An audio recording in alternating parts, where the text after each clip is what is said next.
Regular meeting for the Design Review Subcommittee for June. Regular meeting for the Design Review Subcommittee for June 28th. And what we're going to do is, I think we're just going to skip the minutes for now because we're pressed for time. We can do that after because we only have one item. Yeah, we can absolutely move that to the end of the agenda. So we're going to start with item number 2, which is architectural review of the following items. It's a cultural heritage permit, conditional use permit, historic demolition permit for Seacliff Boutique Motel and Restaurant. And before, David, you're going to give a presentation, I assume. Correct. Mm-hmm. Have you all been here before with the DRSC? No. To present? No. Okay, I should probably read. We're not an approval body. You guys know that. The purpose of this subcommittee is to provide direction, insight, concerns, and options to the applicant on how the project can best comply with the city's design guidelines and or city policies. And as I mentioned, the subcommittee is not an approving body. Make recommendations to the Planning Commission and ZA, in this case it would be the Planning Commission, regarding a project's compliance with city design guidelines. So we're here to help. Again, this is not an official approval body, but we will make a recommendation at some point to the Planning Commission. David? Thank you, David Carrillo, Assistant Planner on this project. So the project's location, before I move on, let me see if I can move this out of the way.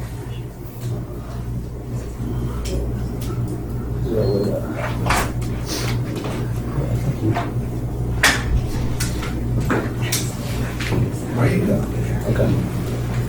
So we all know the location of the property, 402 Pasadena Court, and this is within the Pier Bowl specific plan. Zoning is coastal recreation commercial 1 zone, and it's within a few overlay districts, including the architectural overlay district and the visitor serving commercial district and the coastal zone.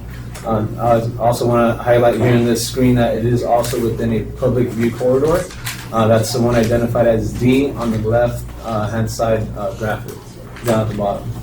The subject property is highlighted in the yellow.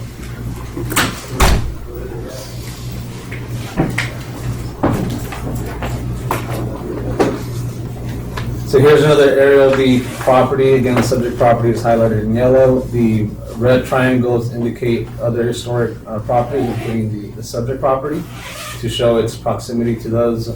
These are deemed to be adjacent for our definition in the code.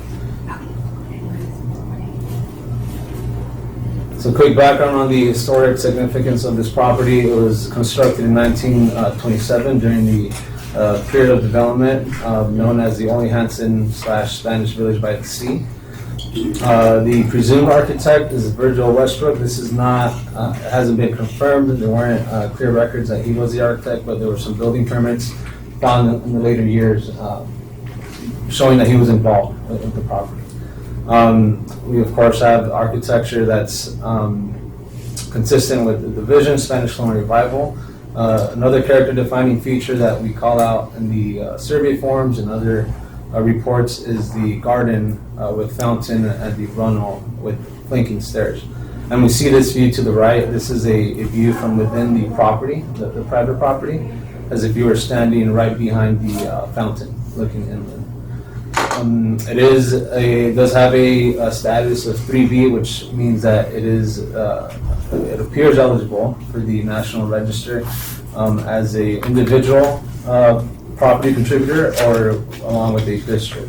That would require a survey to be conducted to evaluate the property and the surroundings. So just a brief description at this point of what the project is. It's a Spanish colonial revival, 9-unit motel and restaurant with 32 indoor suites and 16 outdoor suites. This includes the preservation of the existing residence and garden fountain along with the runnel with flanking stairs. It includes 3 new buildings, which we'll go over shortly, and the demolition of a lower terrace patio. This project would also include a lot merger, since right now it's 2 individual parcels. So here's an aerial showing the lower terrace patio that would be demolished. And we see the fountain and the runoff and stairs to the right of that. So in blue, this is a site plan, the proposed site plan. In blue, you see the 3 new buildings and how they relate to the existing historic residence. And the 2 stars indicate the fountain on the left side, and the star on the right indicates the runoff with stairs. So we don't see the lower terrace patio again here because this is the proposed site plan. We'll cover that shortly. Here's another version of the site plan. In green, we show a new public view deck that would be provided on the north end side of the property. This is not a true view-oriented view as you would see on Google Maps, but we have switched it to help explain the project. Again, in red, we have the historic elements of the residence and the fountain and run-on stairs. In orange, we have a new trash enclosure. This would be an item that we'll cover more in detail throughout the presentation. That's off of Pasadena Court, and we also see 3 new uncovered parking spaces off of Pasadena Court as well. Third version of the site plan, we see existing and new curb cuts. So the existing curb cut exists down here off of Avenida Victoria. To allow access to the new garage, we are creating, the applicant's proposing a new curb cut here for access to the ground level garage. And when we move towards Pasadena Court, we'll see 2 more curb cuts or 1 long curb cut to accommodate the 3 new parking spaces and the trash enclosure. And there is a new sidewalk as well. So right now we don't have any sidewalk along Pasadena Court, but that's part of the project. And that would run from the entire Pasadena Court / Cazador Lane, and it'll wrap around to Victoria. So to explain the levels or the project, we have this graphic here. In general, we have 3 new levels that will be on the garden side. So the ground level here is shown in orange. That's the first level. The second level above that is shown in blue. That would be what's identified as the main level on the plans. And then we have the 3rd level shown in red. This is not a covered level. And again, on plans, it's identified as the upper level. So on the ground level, I have a photo here showing the existing condition. And on the right, it's a proposed rendering. The ground level, this is accommodating access to the ground level garage, which will have 9 parking spaces. I'll have a site plan that shows that. That includes the restaurant as well on the ground level.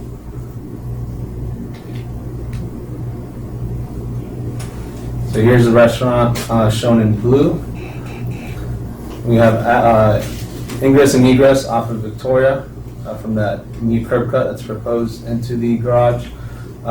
Within the garage, we'll have 9 parking spaces. We see all those in the red circles. That includes a handicap space towards the left, over here near the elevator. And we have 2 existing parking spaces that will remain, that we see right now currently on the ground level of the existing residence. It's a 3-car garage on the ground level. One of the spaces we see here in green would be converted to a check-in office to accommodate the motel.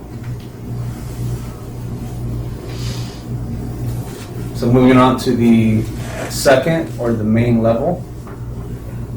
This is highlighted in blue. So here's another view of that level. So that includes the, working from left to right, that includes the outdoor dining deck with 16 outdoor seats. We see 4 tables with 4 seats at each table. We have 1 unit, lodging unit here. Second unit would be in this building. And then we have 2 standalone 2-story buildings. We'll have 2 units, 1 on each floor on this building, and the same over here for this one. So again, this is the main level. And lastly, we have the upper level and the third level highlighted in red, so this is not a covered level. So this includes the pool, the spa, some seating, and we have the new parking spaces along with the trash enclosure on Pasadena Court. So off of Pasadena Court, right now we see the current condition. This is not this wasn't taken within the last, I think, month, so it is a little outdated. Just to clarify, we have the proposed 3 parking spaces and the trash enclosure seen here. And I'll go more in detail into that because we did have some discussion with CRNR and the applicant had to make revisions to the plans. So initially, the trash enclosure was proposed on the ground level off of Victoria. CRNR's concerns were the slope. They thought it was too steep for them to service and pull the dumpster in and out from the trash enclosure. They were really concerned with that, so they did ask the applicant to look for alternatives, and we'll see in the next few slides how they changed that. But CRNR felt strongly that we did need a change to this part of the project so they can better and safely service the site. This still shows the initial proposal. So with the trash enclosure off of Victoria, there were 4 parking spaces proposed off of Pasadena Court. So we see that here.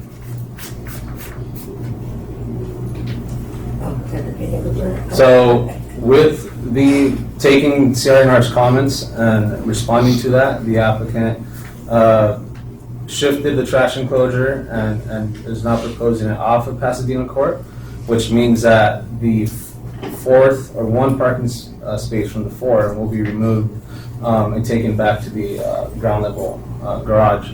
So this is what it looks like over here. So it'll again require a wider curb cut, I believe. Tony, you can confirm later. Yeah. It's no curb cut, it's removing the entire historic wall, yes. And again, this shows the revised ground level plan with the additional parking space that was not there at the initial submittal. So before I move on, we do understand still there are some concerns. This is not an option that we can say there aren't any concerns here from staff or neighbors that will hear today. But some of those concerns are related to noise and odor. So since we do have a restaurant, there's the odor element of the trash enclosure. So an option that CRNR was open to was to have the food waste being serviced at the ground level and not the Pasadena Court level. So that it wouldn't include or require a large dumpster to have the food waste containers at the ground level. So again, they were open to that option to address or mitigate that concern from. What is at the ground level? He's talking about at Victoria's facade? We're going to ask for comments after. If you guys, we'll just let them go through the presentation first. Thank you. Another concern, noise. So usually we have metal dumpsters that are used right for properties. An option that CRNR is not usually open to, but they were open to having plastic dumpsters to avoid any cleaning from glass and other materials that can make noise while they're being serviced.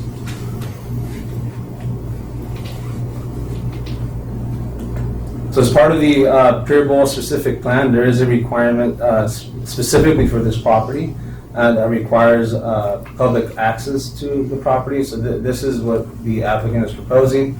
We have 3 main elements of this public access plan. We have the restaurant that's lightly highlighted in yellow. We have the outdoor dining deck and the lavender. and the view deck in the light blue towards the right.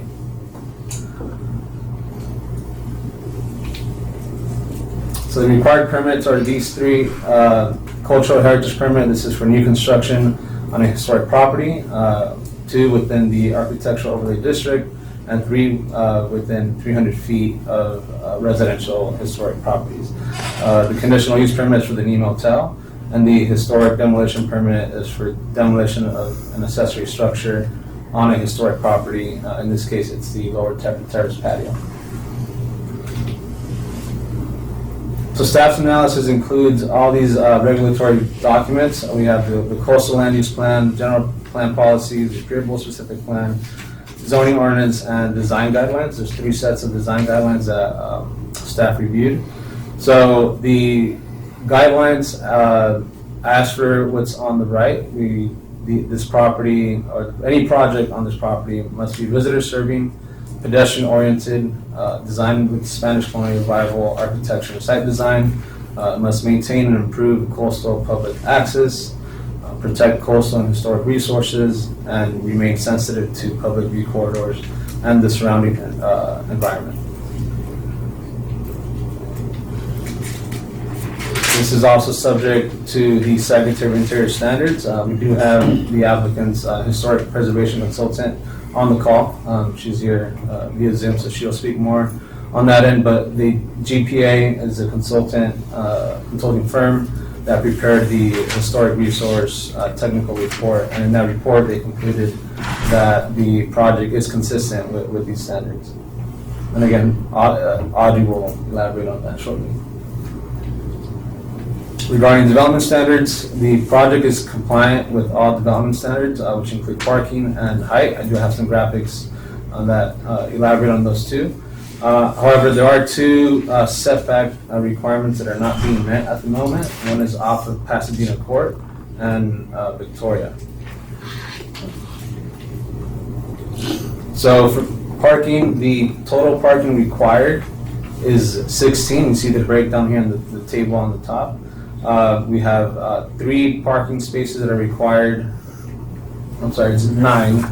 9 parking spaces for all lodging units, and then 7 for the restaurant. So that's a total of 16.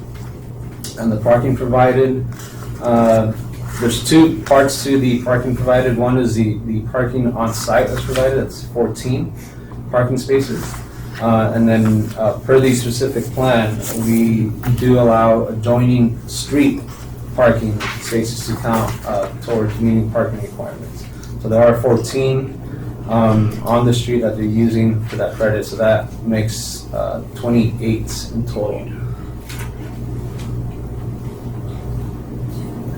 And here's the parking key plan that shows, we see the garage parking in the red dotted lines here. The 2 existing parking spaces shown in the lavender dotted line. The 3 new parking spaces off of Pasadena Court in the green. And then the street parking in the blue.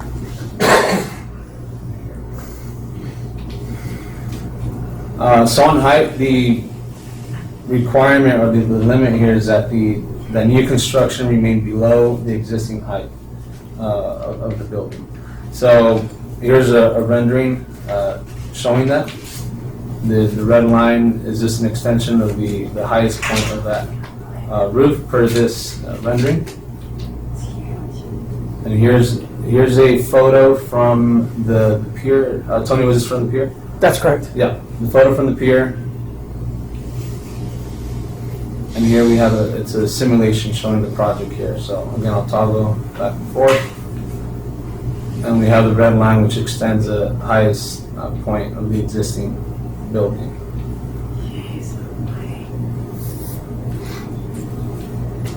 So another thing I'll point out here, which is part of staff's recommendations, that with this, we do see how the greenery is reduced, right, with this proposal. So that is something that staff is recommending, that we find a way to add more landscaping, and the applicant has a response to this. So the setbacks that are not being met are, again, off of Pasadena Court and Victoria.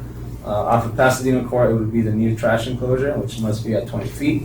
And off of Victoria, there's a 20-foot setback right now, or 10-foot, I'm sorry, 10-foot setback. Right now they're at, I think it's 2 and point something feet from the property line.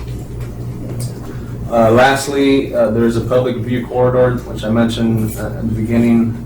Per a photo simulation that was submitted, there seems to be no impact. As we see, this is a photo from Avenue to Court. And then here's a simulation.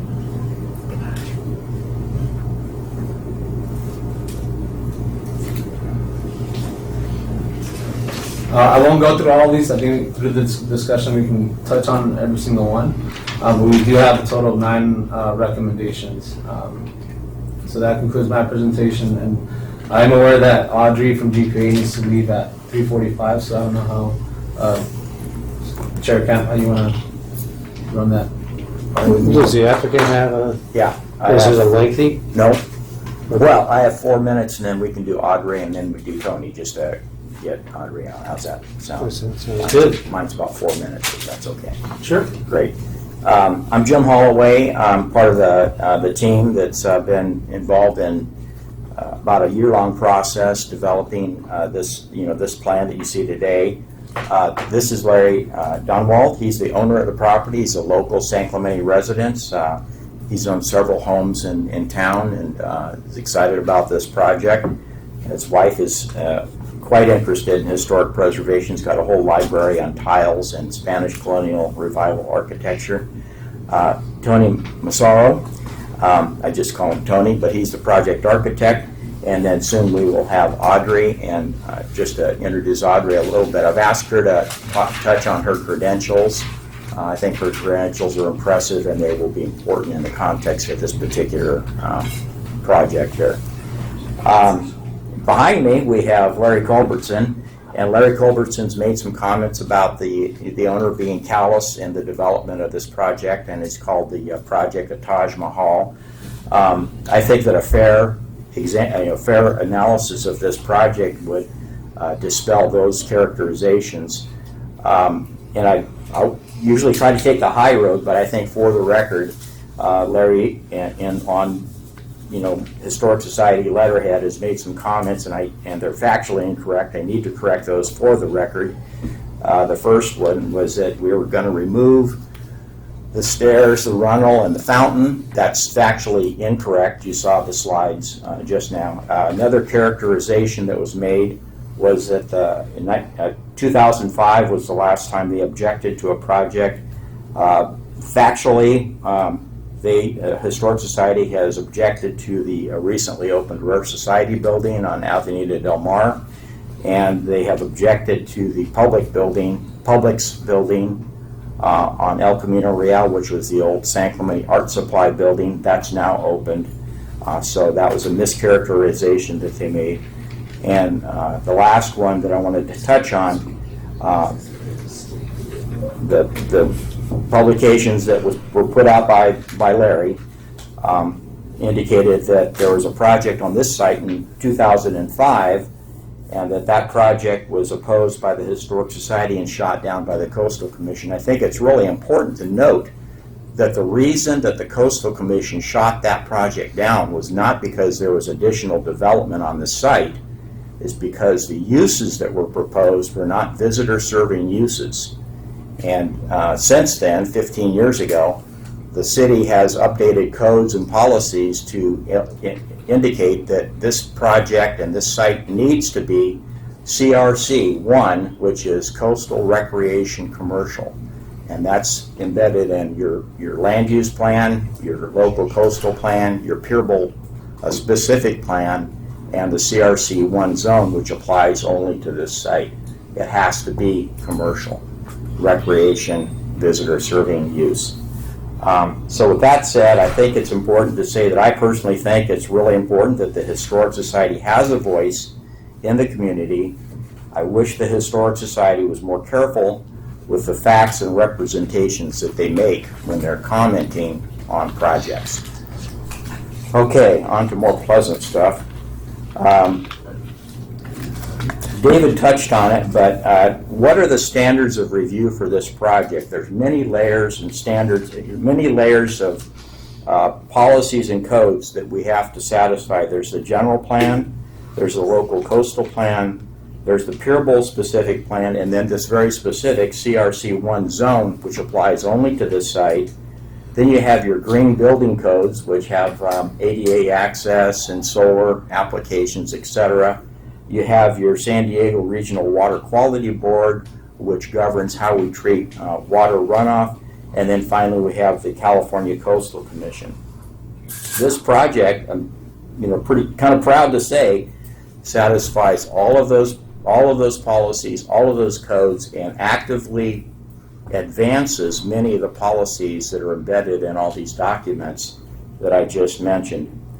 And we do that without asking for any waivers, without any exceptions, or without any variances. And just recently, we did find a solution to the setback issue that David, and there's a separate handout for the DRSC. I don't know if we'll get to that level of detail. Turns out there's a provision in the code that it allows encroachments of the type that we're proposing, decks, balconies, etc. And you'll get that later if we have time for that.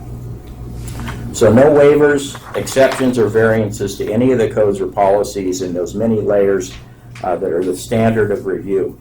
When we initiated this project, the first thing that started to pop out were there's 4 major policies that we had to really pay attention to. David touched on all of them, but I'll just reiterate. The first policy had to do with public view corridors looking down Victoria. And you saw the before and after, and I think we feel confident about satisfying that policy. The second one, as I have already mentioned, the use is specifically designated as needing to be visitor serving. That's Coastal Commission language, visitor serving uses. And we have both passive and active visitor serving uses on this site. Closely related to that, and David had a great graphic on this, is public access. We have 3 layers of public access. We have the pedestrian access between Pasadena Court and Victoria with a view deck, and that view deck's going to present some really great views.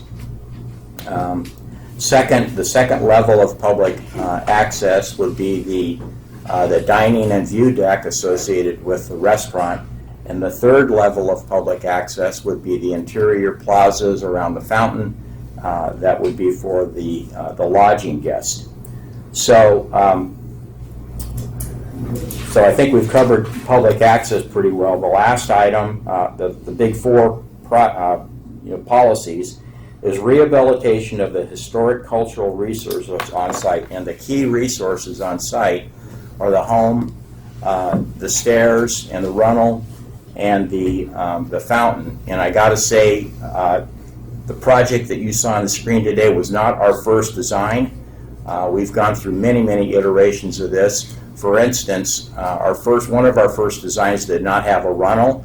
David suggested we put that runnel back in there, which we did.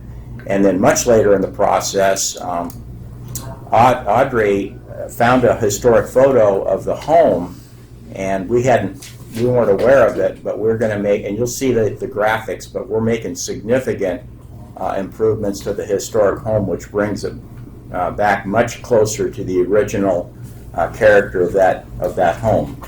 So with all that said, the conclusion of the historic report, which Audrey will again get into, concludes that there's no significant impact on the cultural resources, and that what follows from that is that we're eligible for a categorical exemption, which is a really important thing in the CEQA process. So with that, I'm going to turn it over to Audrey, because I know her time is short. Audrey, we have you on the screen if you have anything to share. Well, and then maybe just to introduce, Thank you. one thing, Audrey, I just handed out the responses to the staff report to the DRSC, and I think that your items just if you guys want to follow along, I listed them, but I think I got the name. Audrey's going to address number 5, non-historic addition. That one, she's got this. Number 6, number 8, yeah, number 5, no, yeah, 4, 5, 6, and 8 is what Audrey's going to, on your list there, you kind of cheat sheet, follow the discussion. Okay, Audrey. Great, thank you so much. First, can I just confirm that you're able to hear me okay? Yes, you're good. Thank you so much. Thank you, committee members, for having us here today, and also thank you so much in advance for being so kind and allowing me to jump off early. But I think I will be able to stay till at least 4:10. And if it seems like there's more questions about the historic resource, then I'm happy to call back in once I get on the road. As Jim said, I'll kind of just run through a brief overview of the conclusions of our report. So if I can figure out how to change the slide. I think it's just being slow. Let's see. Okay. So my name is Audrey Von Ahrens, and I'm an architectural historian at GPA Consulting. We are an environmental planning and historic preservation firm with over 19 years of experience with a statewide practice. And then while I've been at GPA, I've had the pleasure of working in and with the city of San Clemente for the past 6 years on many projects, including the North Beach Historic District National Register nomination, among others. And GPA was specifically engaged by the property owners following the city's request that an architectural historian assist the project team and analyze the project for compliance with the standards, as well as potential project impacts under CEQA. So I've provided kind of a quick list of all the tasks that we've completed, including conducting a site visit to ascertain and document the existing conditions, which is important to update the previous DPR forms. We reviewed that existing information and those determinations, and then conducted additional research to fill any information gaps, and then clarify and update the construction history, the periods of significance, and the character-defining features. And then we reviewed and analyzed the initial project plans against the rehabilitation standards. And basically, as a result of the design team's efforts and willing modifications to respect the historic resource, we were able to conclude that the project as proposed does comply with the rehab standards overall and is consistent with a CEQA Class 31 categorical exemption for the following reasons, which we can run through quickly. Essentially, what it comes down to is that the project has been designed to avoid alterations to character-defining features, and as a result, all of the primary character-defining features will be retained and repaired, including the relationship of the site and setting, the overall form and massing of the property, as well as the individual architectural and design features that are original, intact, and relate directly to the historic significance of the property, as an example of the Spanish colonial revival style, designed by the prominent architect Virgil Westbrook, as David summarized for us. And additionally, as part of the rehabilitation adaptive reuse of the property from the single-family residence, which was recently a multifamily residence, and converting that back to single-family or residential and commercial use hotel. Only the secondary character-defining features, those that are least visible, not unique, and or have little to no integrity, as well as non-character-defining features, will be modified and removed, and only where necessary to meet the project goals. So the design team has ensured that none of the few features and materials that are proposed for removal are the sole or only example on the property, and thus there will still be examples that are retained, and therefore those can be used as models in the future to restore anything that is modified as part of the project. And then additionally, all previously completed incompatible alterations will be appropriately brought into compliance with the standard. This is kind of a great overall, well, actually, let me go back, because another important thing to note is that as illustrated in this slide and as detailed in our report, all the new alterations, additions, and related new constructions will be compatible with the historic character of the property in terms of the massing, scale, location, and style. And this is analyzed and detailed much more in our report.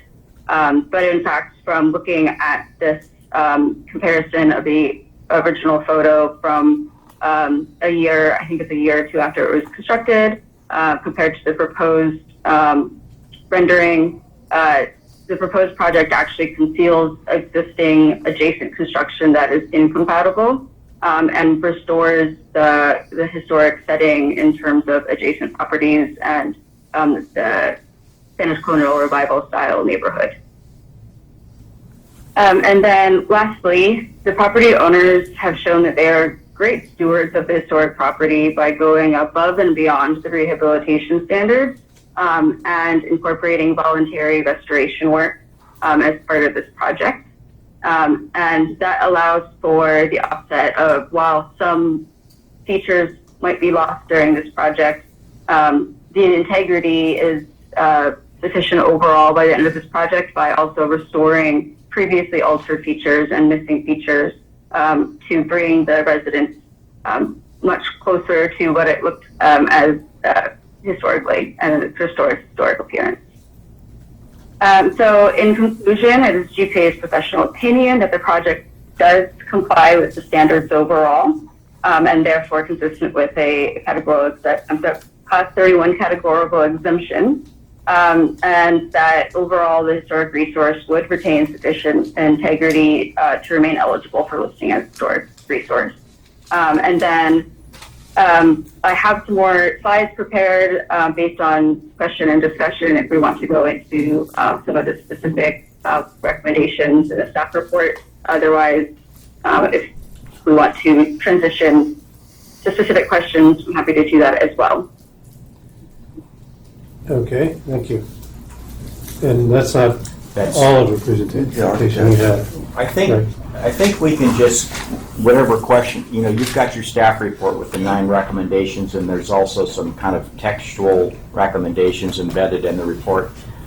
Pick and choose, at your discretion. But Audrey's are, if you have, for instance, there was a question about the retaining wall. That's a Audrey and Tony. Well, I think it's helpful for us to be more helpful for you if we hear from the architect as well. Okay. First comment is, job well done, David, because I was watching all the technical things, and so you did a good job. It was an accurate presentation. My presentation is simple. I saw 2 previously unapproved projects. I watched a video of a project that was not going to get approved, so that was a great starting point. It was basically, okay, we are going to, told the owner, said, I think we can make this work, but we're going to keep that fountain, we're going to keep the house and take care of all the needs.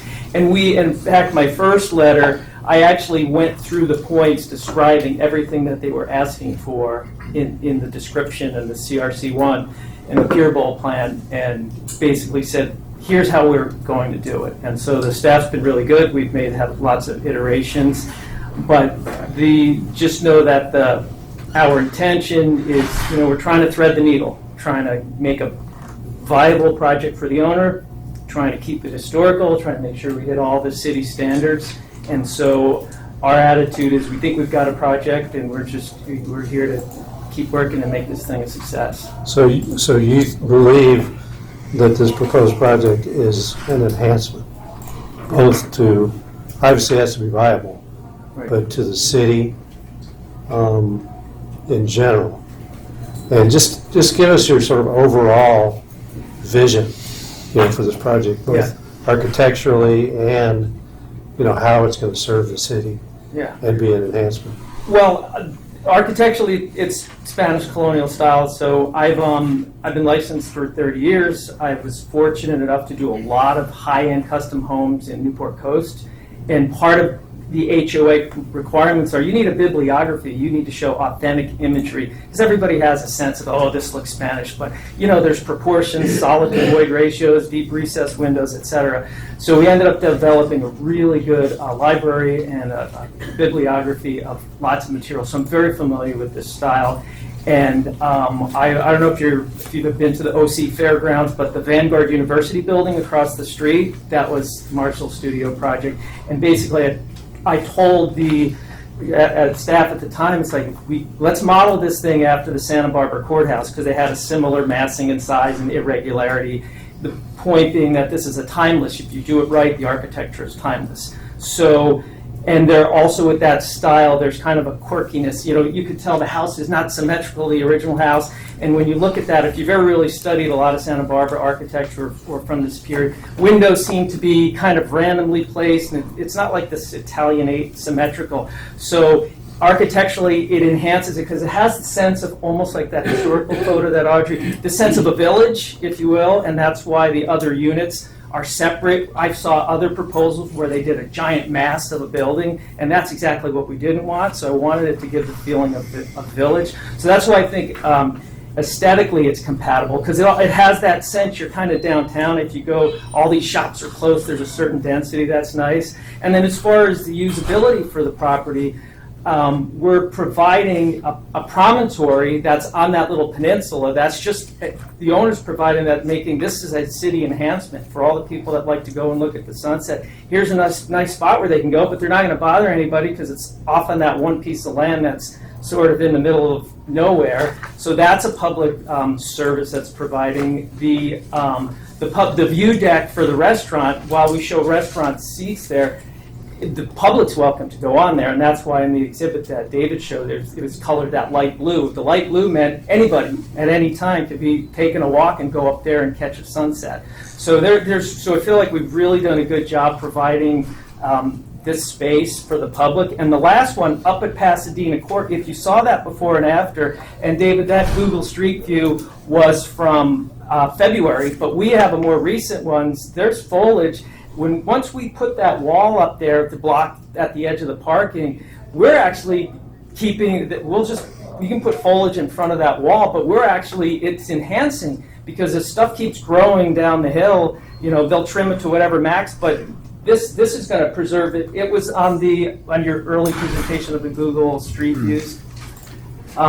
So anyway, I feel like we've really been sensitive to, there's people like the property, they like to stand outside and they like to look out. But I think now, rather than inviting people over to the dumpster and further south on Pasadena Court, on the north side of the property, they have a whole view deck. And again, they have that restaurant view deck if they want to go there. So we feel like we've done, again, really provided, and a restaurant. And the thought, and Jim can speak more to the economic analysis, that we looked at. It's downtown in that area, is 2-star, 3-star hotels. So we created something that was a 4-star, kind of a mix and match. So it's a little bit of a higher level. And stop me if I misspeak, Jim, but this is the analysis Jim did. So the idea that we're not building the Taj Mahal, we're not building the Ritz, but we're not building the Holiday Inn either. So it's kind of like it's a nicer, little bit more upscale. But again, there's not 50 units, and there's not a 100-seat restaurant. So it's a boutique is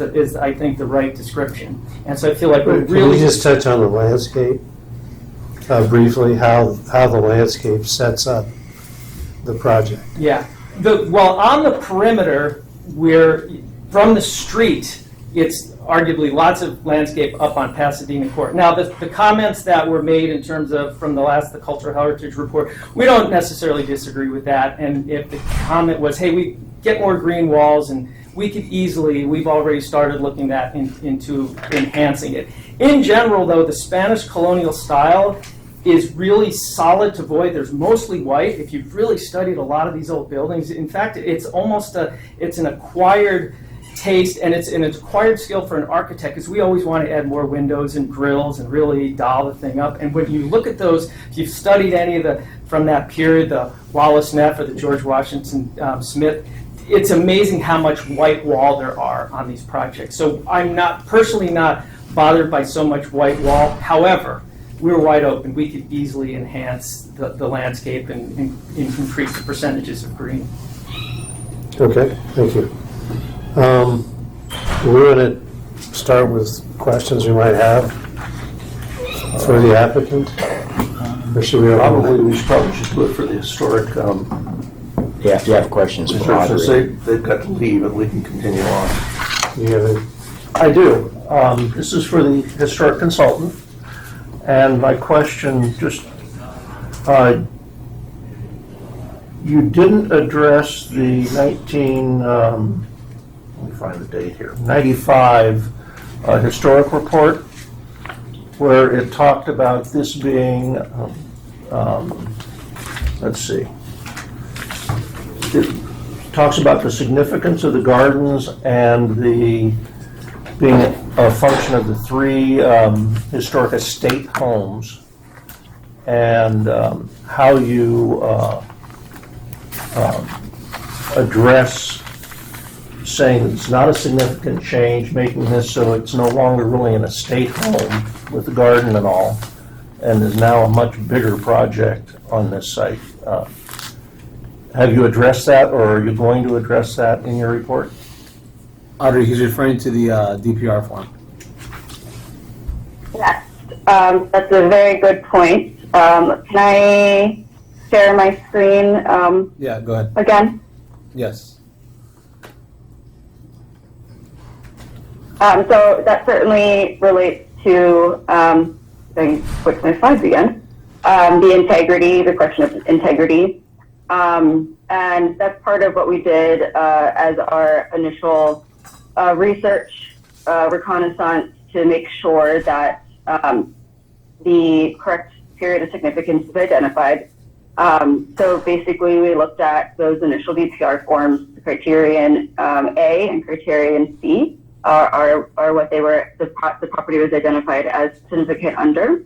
The DPR form actually had a period of significance of 1927, which doesn't encompass the garden and the improvements actually.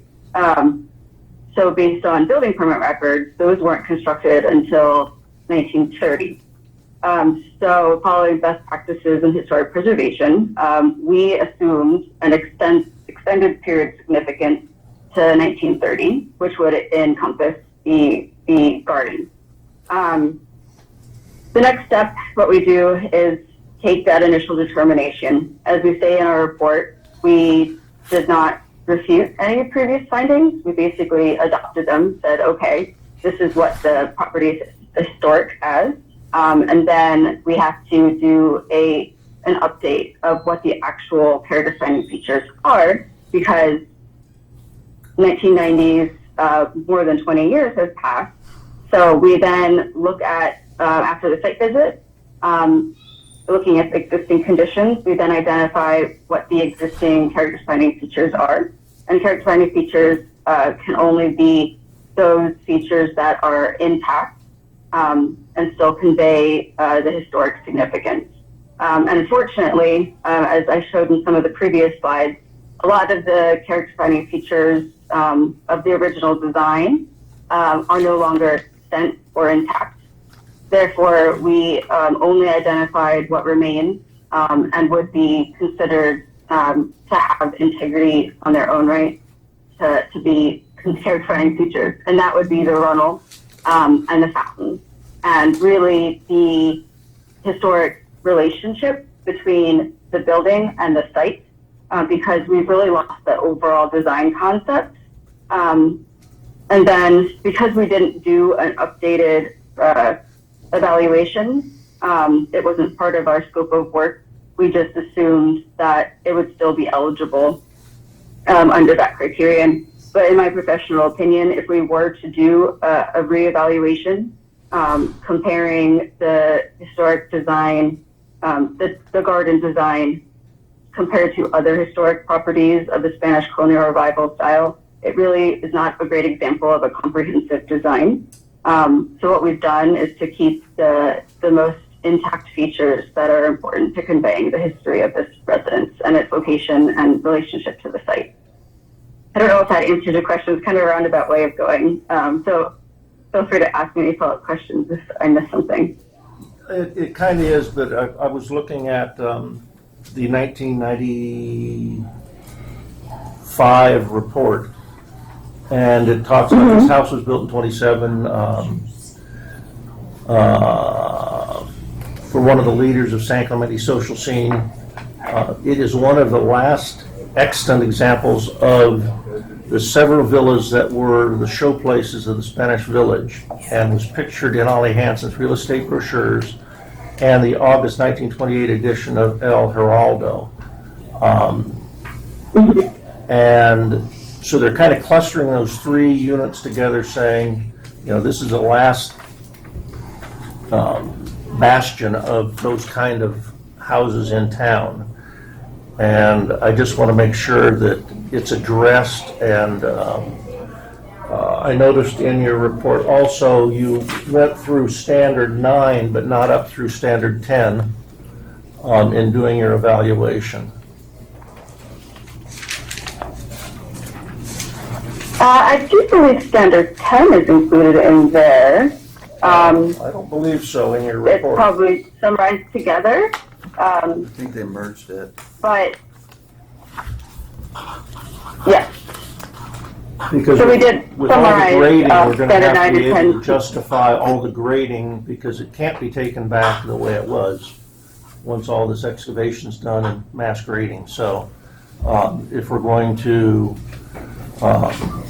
say that that's not relevant, it definitely has to be documented. It's on page 25 of that report.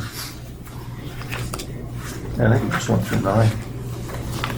It's a very small comment.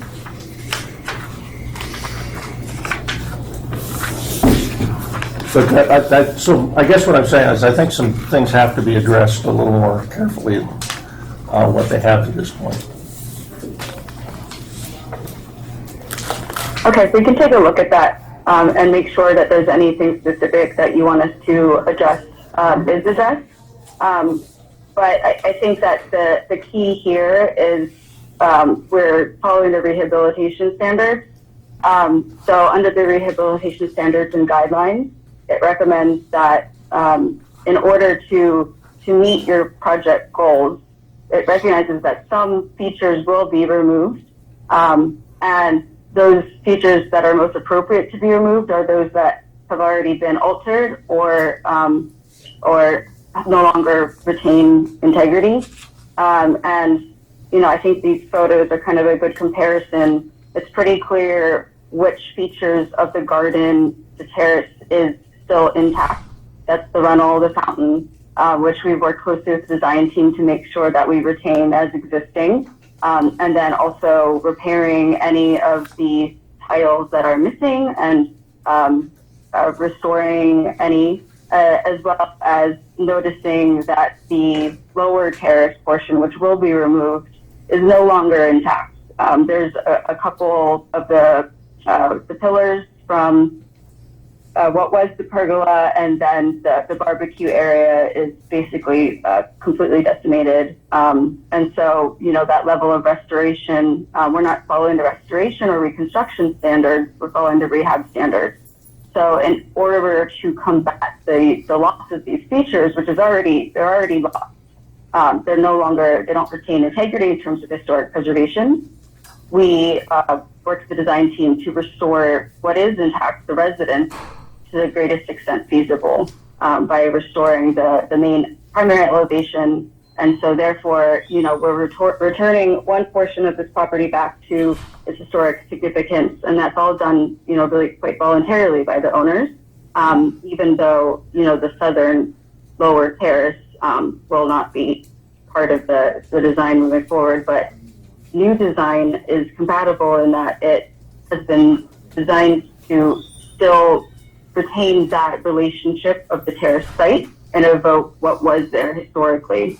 And I think that you have a great suggestion of incorporating more landscaping, and I think that's something that we've discussed with the design team and are interested in exploring more for sure. Anything else? That's a good start. Okay.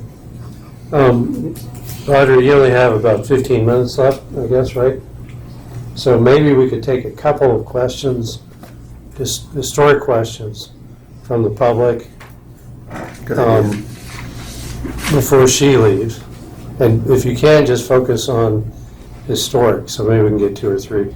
Larry, you want to start? Adam, could I sit at the table there?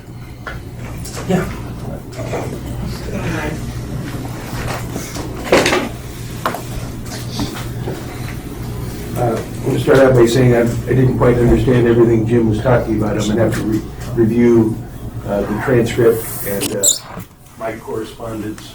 I'm actually insulted that we had somebody say that I was never, don't say no. Don Brown, who you all well know, who was on the planning commission for many years, referred to me as Dr. No. So I'm proud of the opposition that we put against bad projects. I'll start out by thanking you for putting all that study into 145 pages of that report. It's pretty incredible. I just jotted down a few things. Do you have specific questions for our historic consultant, or Some of them are. okay, let's just go to those first, because she has limited time. If you don't mind. Well, Sorry to throw you out there, but I'd like to take advantage of her time while she's still here. maybe I should hold off then. Okay, is there anybody that has some specific questions of the consultant that she can address? Yes, sir. Yes, my name is John Boland, and I'm a neighbor to the property. I'm curious about the historic nature of the property and the gardens and any of the features being removed. For instance, the radius wall that's across the front of the property, and removing that does not fall under any demolition of historic features on the property. It seems like it's not talked about, but it's just going away. Audrey, did you hear that? Yeah. So again, what we did was look at the list of character-defining features. We included in the report a list of all of the character-defining features that were mentioned in the previous documentation and the that we've concluded to be character-defining features as a result of our site inspection. Essentially, what we've noted in the report is that, yes, some features will be removed, but overall, the project does comply with the standard. So in our analysis under standard 1 and standard 2 and 3, I believe, we do state that, yes, there are going to be historic features that are removed, but under the rehab standard, removal of some historic features is okay in order to meet the project goals. So if we could feasibly retain those walls, I think that would make the project stronger.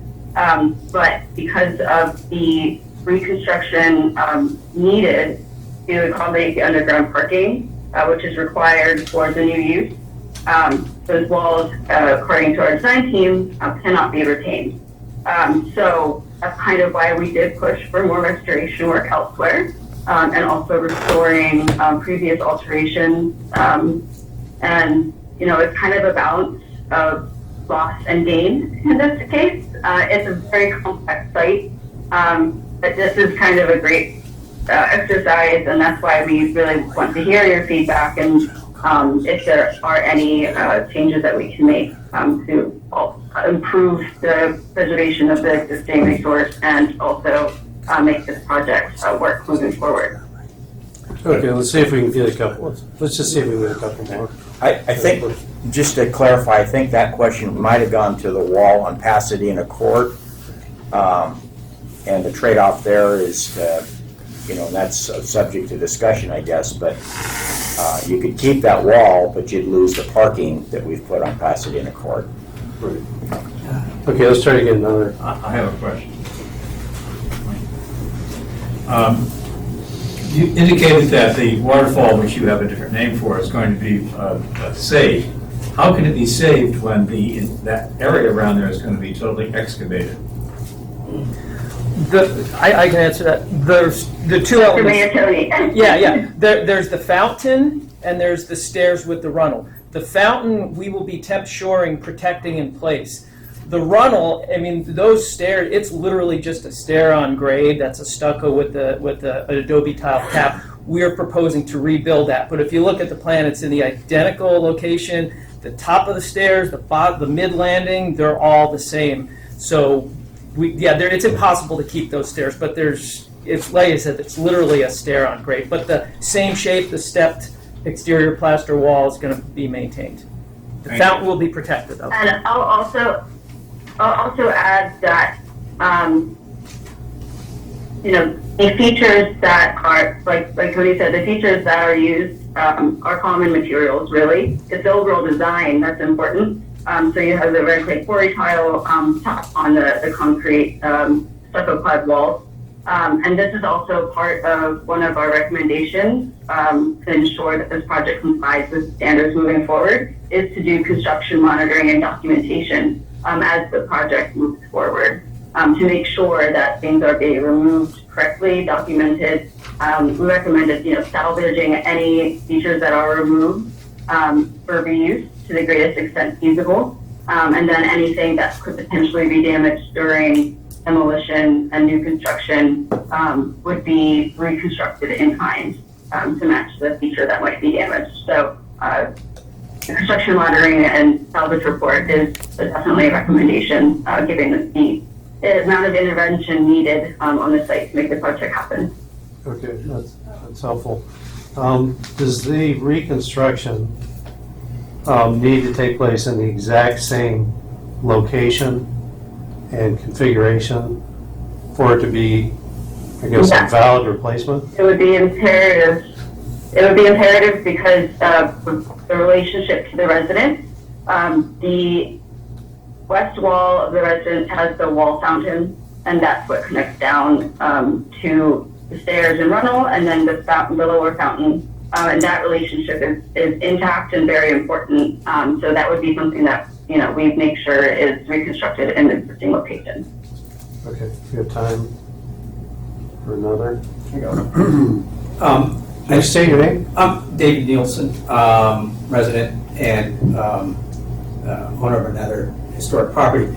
So question, it sounds to me like we're moving from residential to commercial. Is that because of the city-specific zoning or whatever that was one of those items? It now has to be commercial? Is that the reason why we're moving from that 3-unit that Bart was kind of talking about, the 3-unit villas to the hotel? Yeah, David, you can address that. It comes down to the zone that they're in. Okay. They can keep it residential. They're not required to move to residential. But as far as the allowable uses, there's a table of permitted uses by right, and a table of conditional permitted uses. Gotcha. So they're choosing to go the conditional permitted use route. Gotcha. Thanks. Okay, any other I just want to jump quick, in simple real quick one. with a question. Simple, What's up, Larry? Yeah, go ahead. simple question. Right now, the property qualifies to be on the National Register. That's my question. If this happens, will it still be eligible? That's my question. Yep. Must be a good question. Yeah, it's a good one. Audrey, did you hear that? Yes, that's also a very great question. We did not reevaluate the resource from the beginning.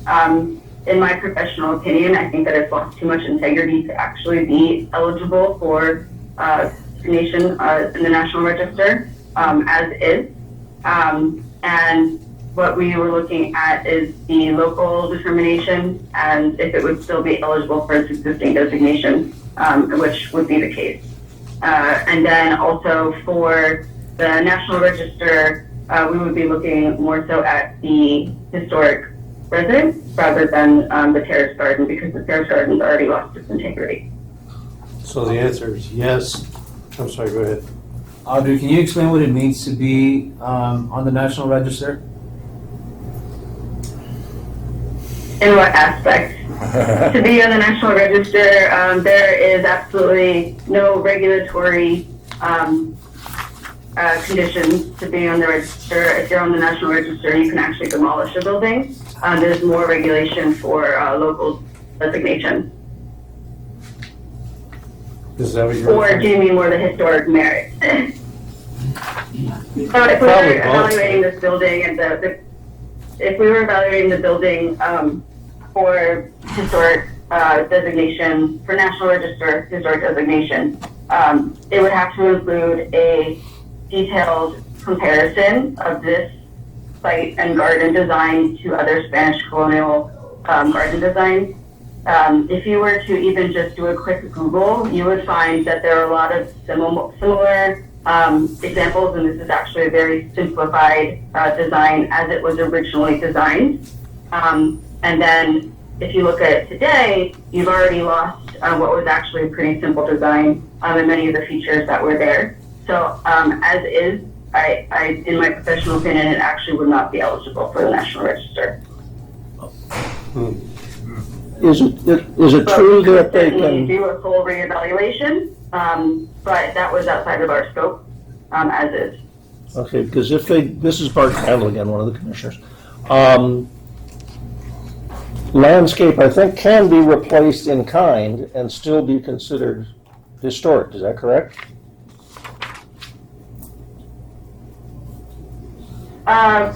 So it depends, because you wouldn't be looking at landscaping itself, the vegetation itself. It would be the entire design, comprehensive design.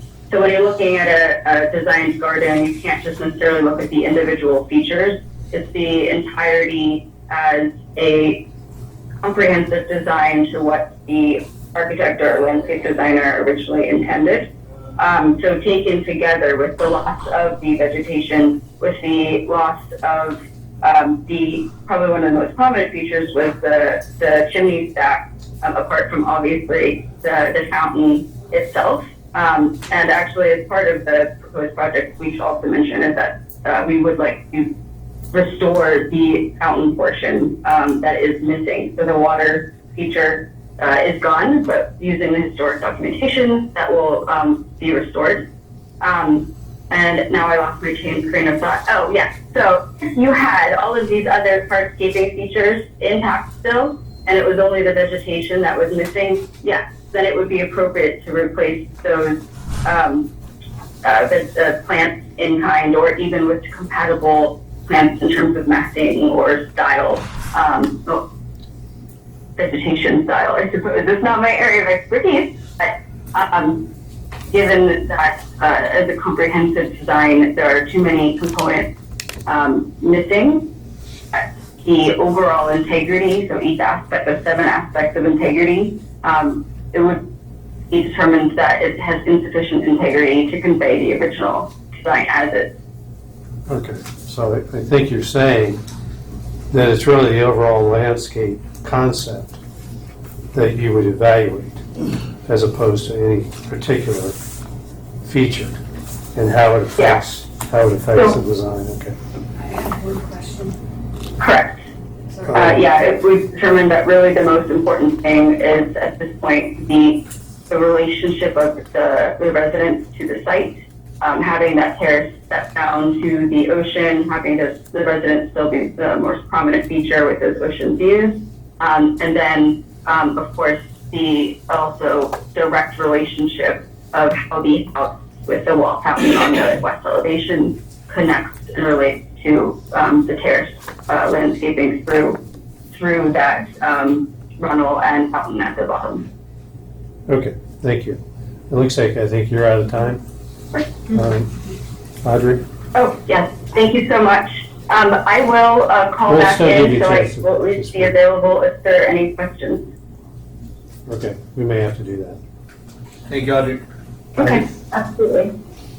Thank you. So, I'm going to move to public comments. There's a lot of people here that probably want to say something about the project.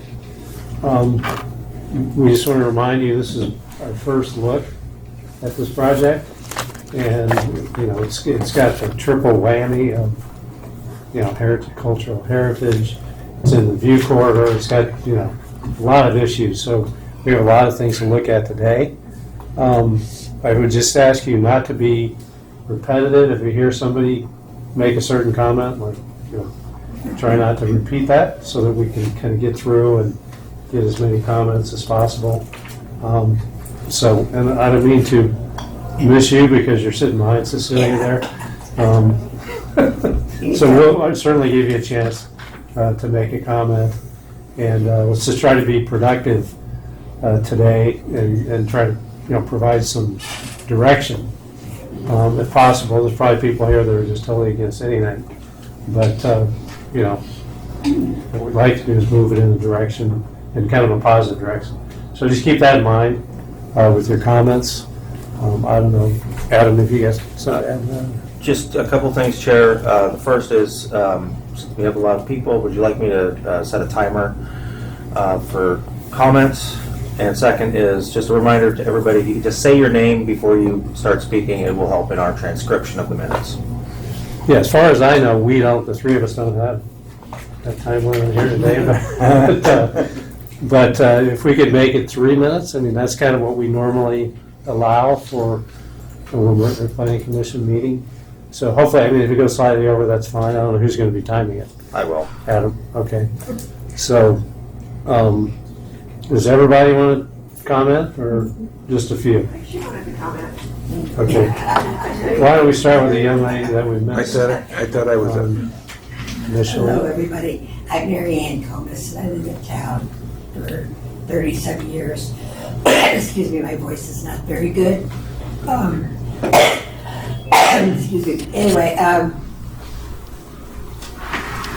been watching the property a long time, and I'm really concerned about those stairs.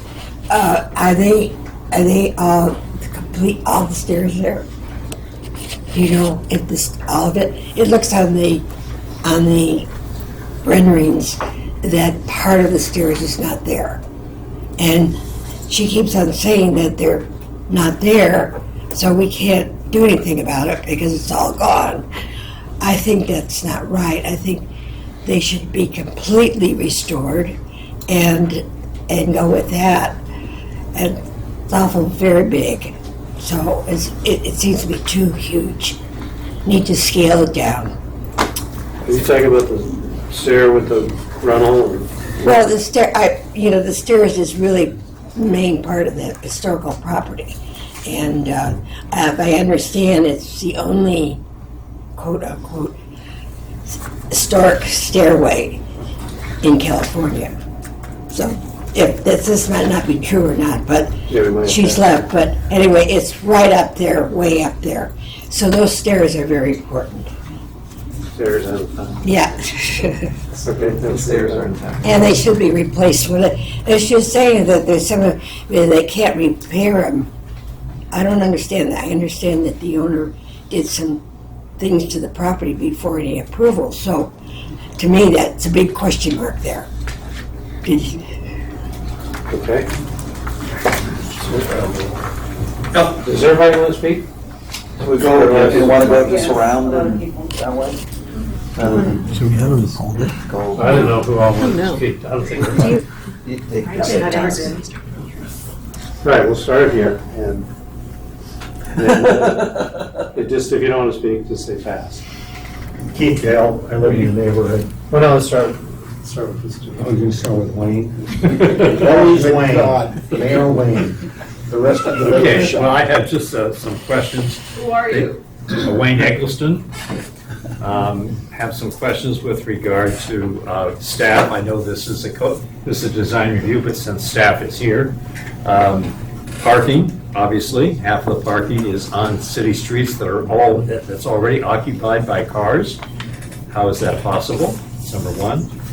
Number two, construction traffic, if this is approved, is that going to come down Cazador Lane, which in parts is one way when you have two cars parked on either side of the street? It'll change the character fundamentally of Cazador Lane.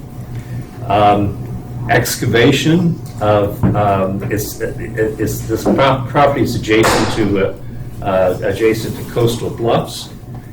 With the excavation, How is that going to affect the adjacent coastal bluffs?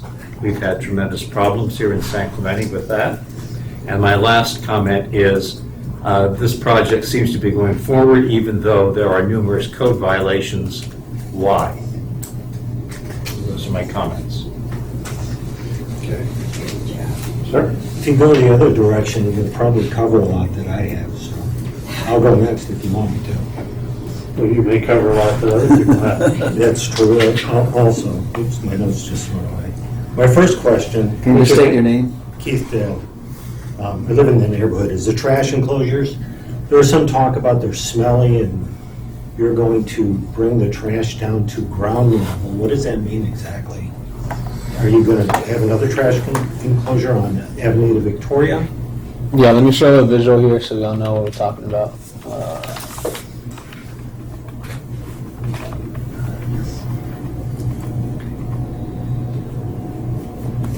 I think this is a good one. So, again, going back to the initial proposal, the trash enclosure was first proposed in this area behind these walls, right? So, in response to comments from CRNR, it's been changed or moved to the Pasadena Court area, right? Most of the trash will be there. In that discussion with CRNR and staff and the applicant, there's concerns with odor from food waste. So an option to mitigate that is to have all trash service from Pasadena Court, but have the food waste service from Avenida Victoria, since we already have some restaurants on Avenida Victoria that are serviced for food. It wouldn't require a dumpster as large as the rest of the waste. Hence, that is an option that CRNR is open to. Where's that dumpster go?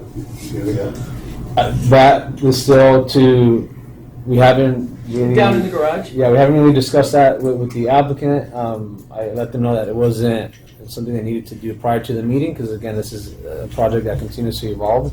But I'm assuming it would be somewhere close to where the initial Yeah, and if it location was was. just a organics bin, yeah, we could easily carve out a niche. I've looked, there's a couple of spots that we could make that work. Yeah, so when I say ground level, it's off of Avenida Victoria. Okay. And just for clarification, the issue CRNR had, we don't, in our garage is 5% slope max. What they were worried about is once they pull that thing out to the street, it's the street that's almost at 10%.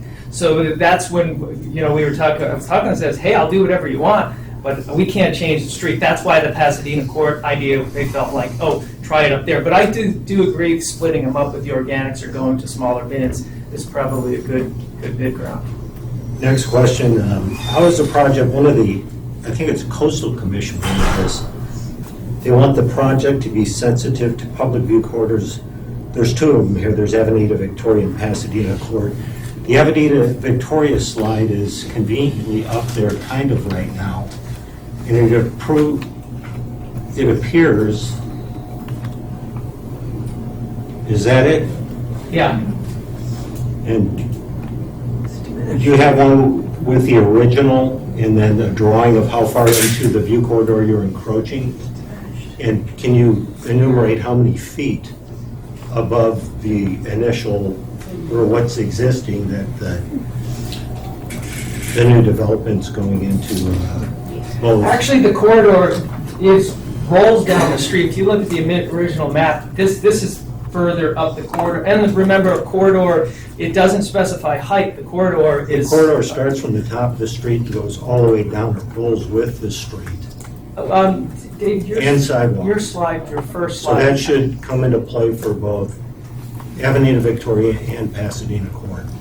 And it doesn't appear the buildings that are part of the project are depicted past the initial trash enclosure on Pasadena. The buildings down below don't appear to be on the elevation. And coming down Avenida Victoria, I'm not sure what's going on there in the elevation. There's a line that's above existing grade, but there's no measurements or... So it seems like your comment is that we should make sure that they address Yes. all of the required corridors. Or the view or corridors. tell somebody And at least what's going on. indicate clearly how that's been done. There's only one If we corridor. spend time trying to respond to every comment, I don't think we're gonna make it. The city staff member brought up that the Pebble-specific plan allows for on-street parking. I just wondered if you could cite the page where that's called out. Yeah, it's 513, item number 20. Parking spaces located within adjoining street frontage of the lot and marked on-street may be credited as required parking spaces for a permitted or conditionally permitted use. Okay. 5-13. Final question is, how's the project stabilizing the property's existing structure as well as new construction? And I just walked by today and the whole wall at the bottom stairway next to the garage is falling into the street. I've seen that stuccoed over a half a dozen times. It comes apart every time. It's about a foot out of plumb right now. And that's pretty much for all sides of the property. So my question is, what are you going to do to stabilize that and the property itself to hold itself up? Do you want me to address it or? No, that's needs to be addressed. Okay, that was it, thank you. That's it. Next. Madam? Oh, I'm sorry, no, I'm done. I'm done. Gerald Coder. I'm going to be speaking as president of Driftwood Bluffs. This is the property adjacent to the project. So, my fiduciary responsibility of the association is finance, obviously. And there's nothing worse than an uncompleted, ongoing, never-ending project. So, from the standpoint of Driftwood Bluffs, we support something being finished. It must be totally compliant and it must be finished. The idea now of the trash cans up on Pasadena Court is a deal stopper. This is not going to work with us. We're going to oppose this vehemently. Second thing, you were talking the geotechnical stability of the project. We, just a couple of months ago during the heavy rain, our pool slipped 2 inches. So, if I may just spend a couple of seconds giving a little bit of history. The pool was drained in hopes to reduce the risk of the catastrophic failure. LGC, geotechnical people doing the CASA, they've been our geologists for a long, long time, was contacted. They provided an update, a distress evaluation. By the way, I gave a copy of the project geologist that report. I have a copy if we need more. And if I just might. So the report, which covers 1978 to 2023, indicates there's about 18 feet, and I don't know how you pronounce the word T-E-R-T-I-A-R-Y, capstronal soil. So in that period of time, there was about 18 feet of soil creep, about 18 inches of soil creep in that period of time. This soil creep is associated with a very expansive capstronal soil and has contributed to about, I got myself confused here. The report indicates the depth of the capstronal soil is about 18 feet, an overburden of about 18 feet in depth. The soil creep that is associated with the soil has contributed to about 15 inches of creep at our property. 13 inches from 1978 to 2010, 2 inches from 2010 to 2023. This is in the latest report. Suggested repairs for our pool require deep, and this is a quote, deep pile supported foundation system. In 2002, we used a similar system to stabilize our unit 408. Our complex is 3 units, and that worked. We've had less than 1/4 of an inch of movement since the 2002 repair. Did you have any other comments in addition to that? Because the project does My concern is the stability, and we have provided the geotechnical report. I expect the same thing back from the development, we will be putting LGC under contract to review all of the findings. The amount of soil being removed, it's the potential for destabilizing the entire point there is huge. Yeah, that's a great point. You know, Did you have any other That's comments? it. Okay, I mean, I did want to say about parking, but that's pretty well covered. okay, thank you. Sir?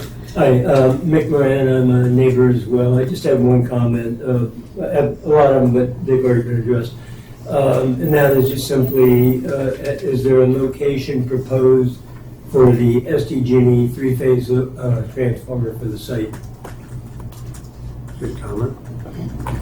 Laura Gooch, 3 comments for all of you to keep in mind. She keeps talking about a rehabilitation standard, and that would be a lesser standard for you to really question that to see if that is the proper standard that should be applied. And to look at the percentage of the site, the original plus what's being built. How much, it seemed to me that most of the site is the new the new building. And and she also talked about having things intact, as if it's not quite intact, it's not worthy. So I just want you to keep those points in mind and really believe that that's the correct way to look at it.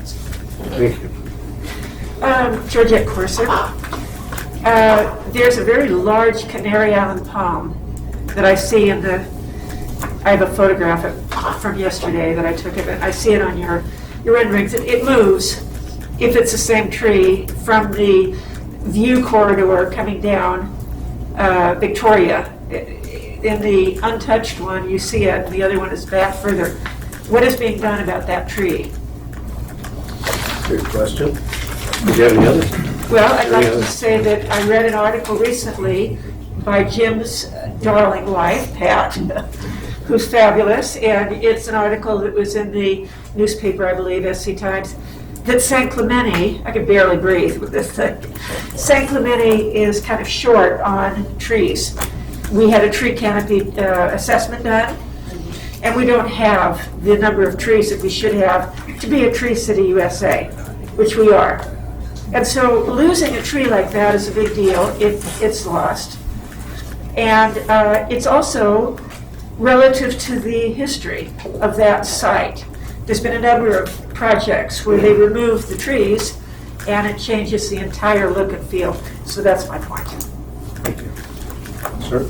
Alan Corson, the other mass man. I've sent each of the planning commissioners an extensive letter, but one thing that the city does over and over again, we lose the big picture and we start looking in on dotting I's and crossing T's and talking about, where the trash bins are going to be. But I look on the Pure Bowl specific plan, and it's got, and Jim made reference to it, the CRC1 area, of which the Roberson property is the only one in that area. And it talks about the fact that this permitted use are to continue using this historic structure as a residential triplex or fewer dwelling units, or establish a bed and breakfast inn with 2 or fewer guest rooms and 1 manager unit. If the structure were used as a bed and breakfast, you could put it in a cafe. This looks like a little bigger than a cafe. And then it also talks about the pedestrian walkthrough, which it seems like they're addressing. And it seems like they're keeping the waterfall and the runnel and so forth. But it says if it's not economically feasible to put in the bed and breakfast with 3 or less units, then the best option is to adaptively reuse it as a lodging use with small-scale development for visitor-serving commercial uses compatible with the historical structure and the public view corridor. New development should be minimally visible from public streets, maximize visibility of the historic structure, and preserve historically significant features of the garden. Now, it seems like they're preserving the historical features, they're putting in the runnel, but the whole project is more than just a minimal concept for that area. In every view I've looked at over here, it dominates the building. It totally obscures everything that would keep it historic from an overall perspective. And I know that they're trying to do it, but big picture, this is not a small development, it's a large development. So I hope that we could go back to the basics, and are they going to rewrite the description for the CRC1? Because that would have to be done if this concept is to be placed in that area. Thank you. Can I just rephrase it for staff? I think the question is this a GPA? That's the way I heard that question. What was he? General plan. Yeah, that's not before us, at least. We're primarily looking at. Or specific plan amendment. Yeah, or specific plans, yeah. Right. Sir? So I've been coming to David Nielsen. David Nielsen, sorry, my bad. San Clemente for a couple decades. And my wife was surf team mom. We had to compete against San Clemente and they killed us. We fell in love with San Clemente and finally found a way to get here.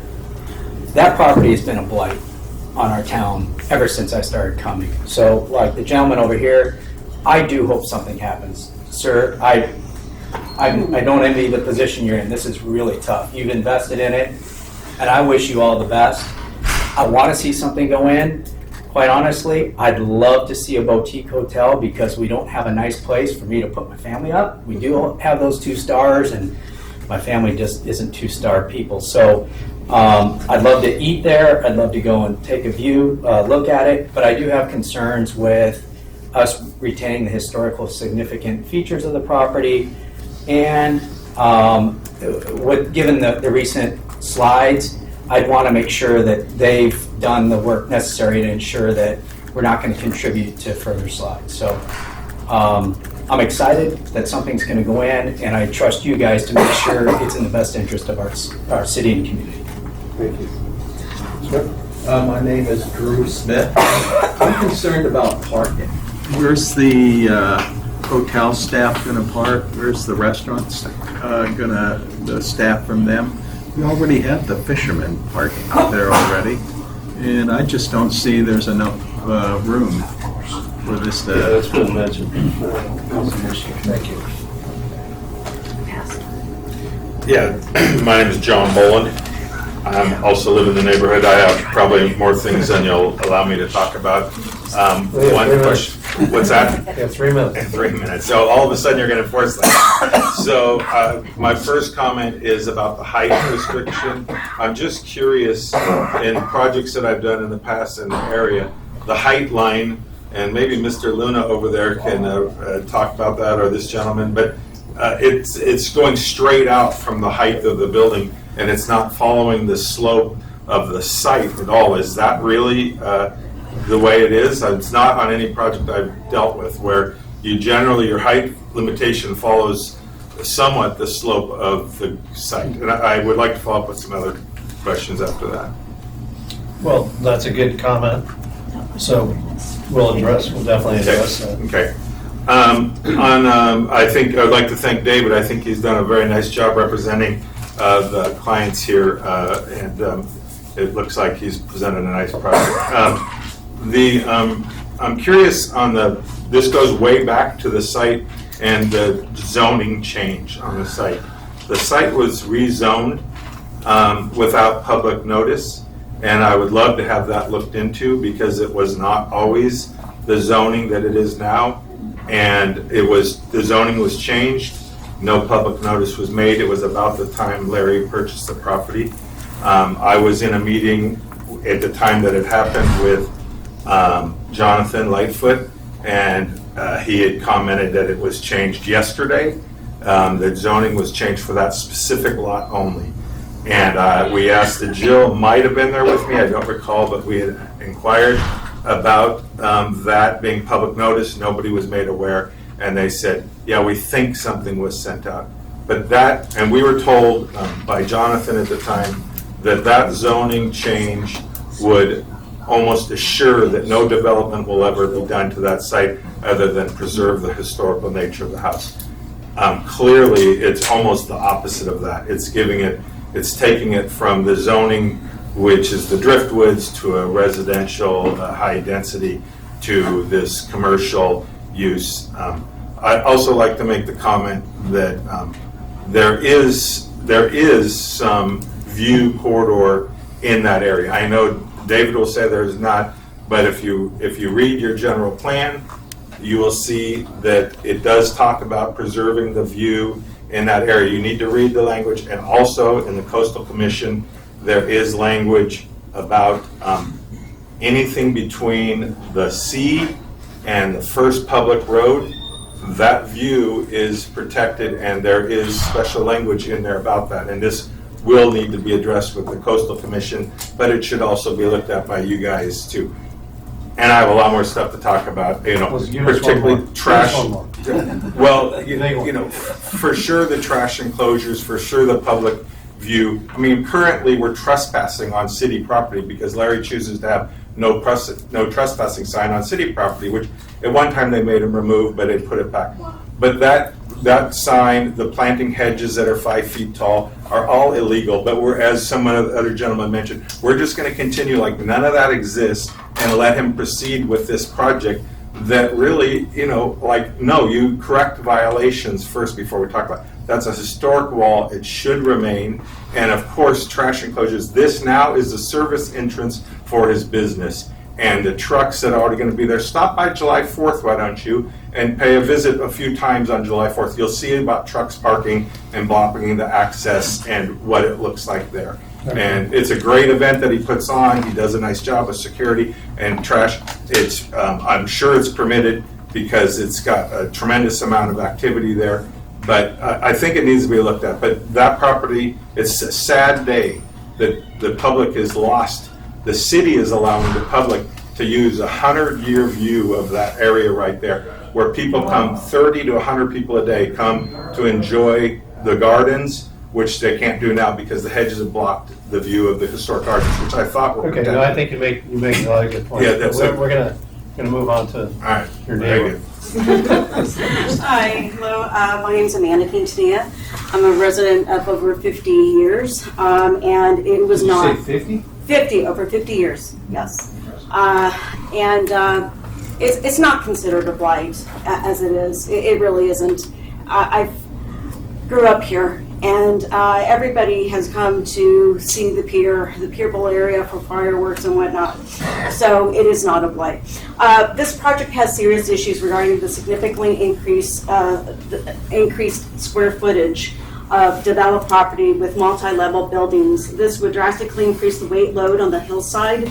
As shown by the recent Casa Romantica landslide, this beach zone has a serious issue with geological stability. Casa Romantica is almost near the mirror image of that area. I mean, you just transpose it, it's just exactly. In terms of location to this proposed project. However, you can already see the existing retaining wall has a large crack and it's starting to buckle. So there's already issues with stability that would be worsened by construction and could affect the existing structure of neighboring buildings and structures. And of course, the gentleman already said that the building next door already had some issues as well. So per this, it's my understanding, per the Secretary of Interior, the demolition and destruction of historic resources is not advised. However, the wall is going to be eliminated, taken out. These have all been commented on. Oh, correct, exactly. Also, when I was driving on Pasadena Court today, in my car, I have a Volvo, it was hard to even get around that area. And it was really tight. And there was a truck there trying to replace some mirrors to the other buildings. It was difficult because he was backing up and it was a struggle. So I don't understand how you're going to add 3 parking spaces on Pasadena Court there, because that structure is going to have to be elevated, because my son got out of the car to kind of look down to see how these parking spaces are going to go. About access about And parking. about access, about parking Fire on Pasadena Court, and the driving ability of people safely to go into it as far as emergency services, fire trucks and whatnot in case of, emergencies. So that is a concern. I'm also concerned about, I didn't see where the picture of the ADA accessibility is. Is it in the front on Victoria or is it on Pasadena Court? Where was the elevator? That is correct. Elevator on Victoria on the first side? Down in the Okay. parking. In the parking, okay, I just wanted to make sure on that. I think that's basically, I just want to reiterate, just saying that the concerns regarding the hedges that are already there on Pasadena Court, that people do go there, and I know that many people have taken a lot of pictures there and posted on social media, and it is a view corridor for everybody. We agree. Yeah, I think absolutely. we have all the Hanson thing for the layout.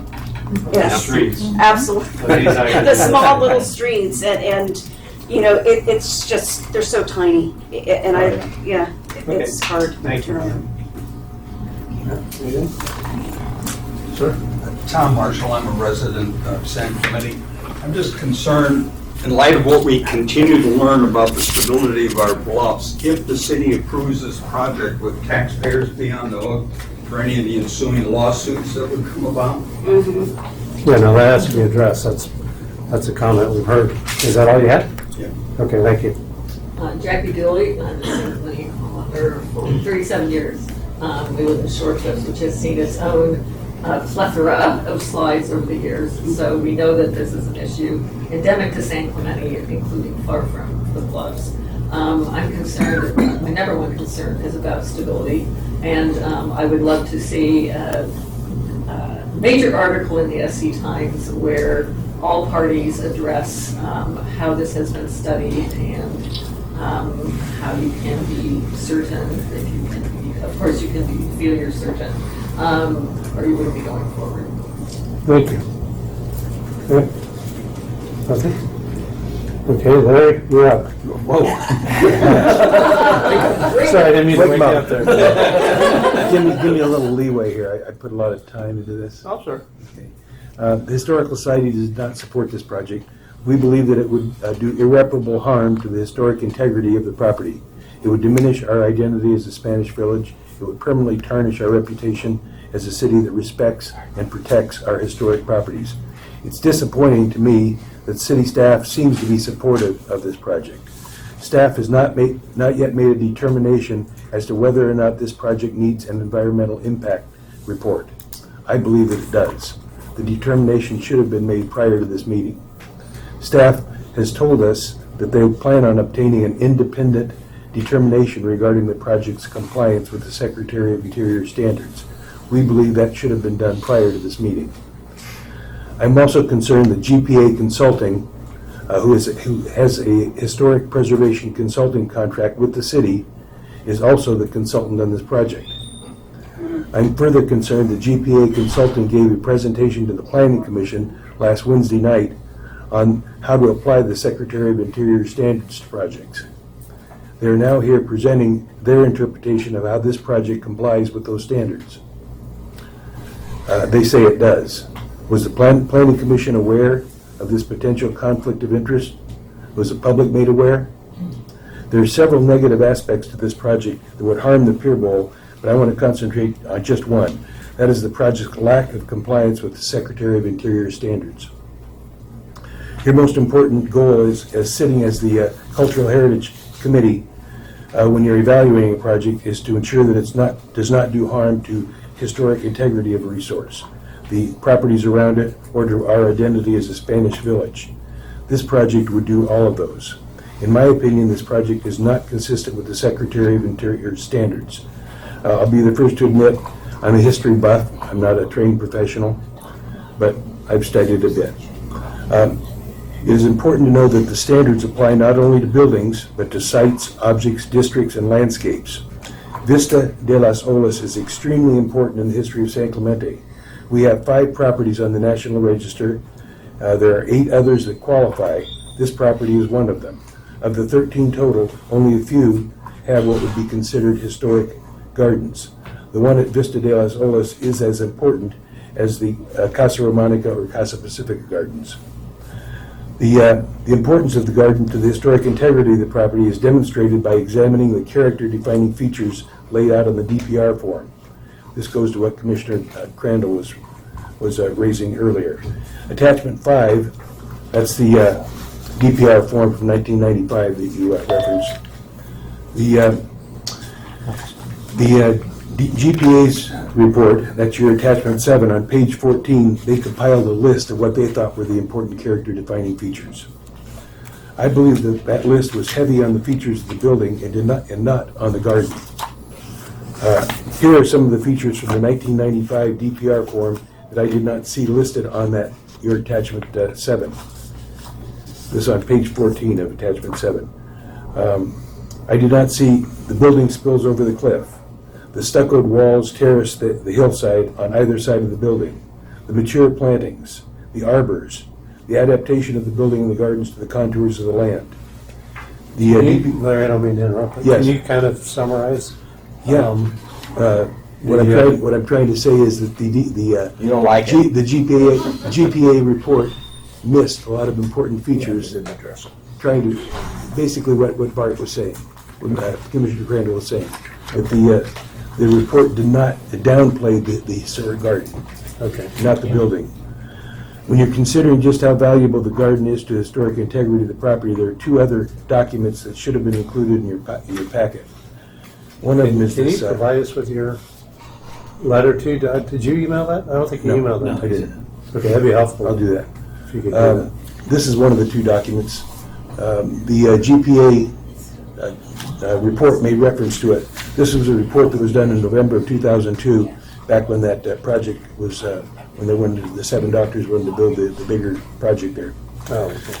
And it was referenced, but for some reason she didn't reference it enough. When you go to page... Well, why don't we just get that document from you? I think that'd be helpful. I'd like to point out a couple of things. On the project impacts, Impact 1, this is of their project back in 2002, but nevertheless, it applies to this project today. Impact 1, physical destruction of or damage to all or part of a historical resource. The proposed project includes demolition of the 1930 South Garden, a contributing feature of Vista de las Olas. This is considered a significant impact. I realize it's a different project, but the same thing applies in this project as here. This is from the Chattel report, a different consultant. Impact 2, alteration of historic resources. On and on. This is a significant impact. Impact 4, change of the character of historic resources use of physical features within the historic resources setting that contribute to its historic significance. Significant impact. What I'm saying is the same thing applies in this project. They're proposing significant impacts. This project requires an environmental impact report. There should be no question about it. And I don't know why staff is pussyfooting around trying to make a decision on whether or not it needs an EIR. We need it yesterday. Okay. I got more, but you want to move on, so go ahead. We appreciate your input. Thank you.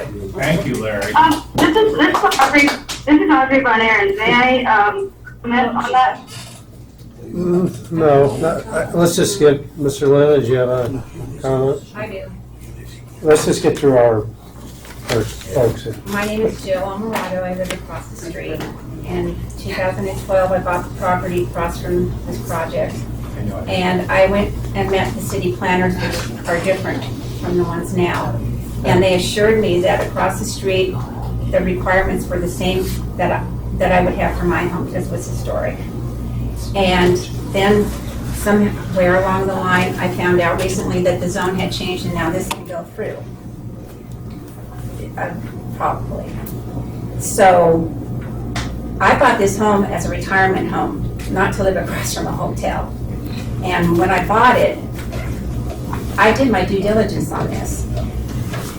That being said, I then bought the home. I went through all this historic stuff. I couldn't do hardly anything to my home that would affect public view, like add a little casita on the side, a little cupola or whatever, nothing. I had to get color choices and roof designs and all that, and I know what it takes to go through with this. It seems like this size and scope of this project is huge. And that being said, the parking, with the size and scope of this project, the parking now is absolutely horrendous on that street. And we have people parking from the apartments, you know, they put their cars there for 2 weeks, move it for the street sweeper, put it for 2 weeks, move it for the street sweeper.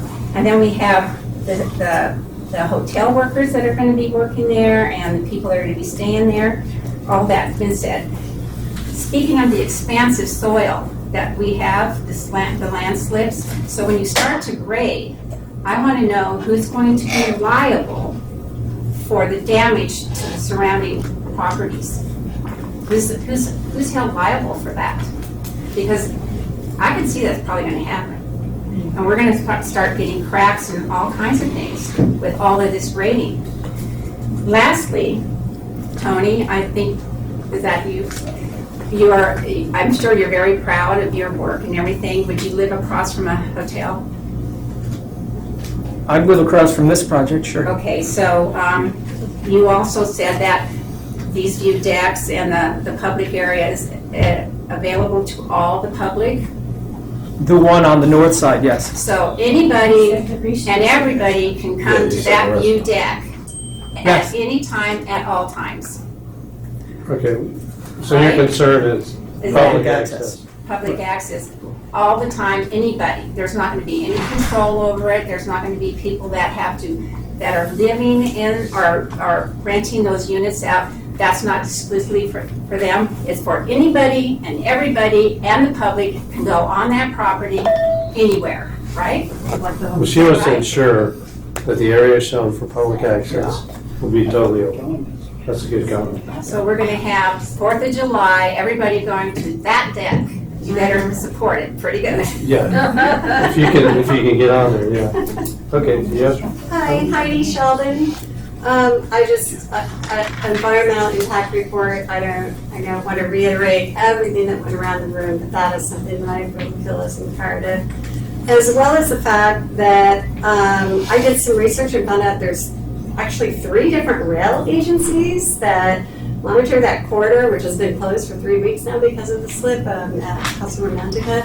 So I'm just wondering if the Orange County Transportation Authority, MetroLink, and the Los Angeles, San Diego, San Luis Obispo Rail Corridor, will they have a chance to weigh in on their opinion about the security of the cliffside? And then finally, I want to say that I moved here rather than Dana Point and Lagoon Beach because there are no Ritz-Carltons and because I didn't want a 4 or 5 star resort. So I just want to say that I'm probably in that school, that I love that property. I don't think it's a blight, like Amanda said. I think that I live in that neighborhood, and I think it's wonderful. Thank you.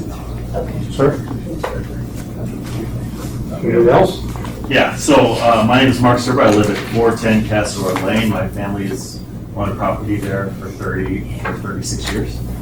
And I'm sorry, 38 years. Gosh, long time. So, a couple things. 4-star hotel. I have spent 2,200 nights in hotels over the last 20 years.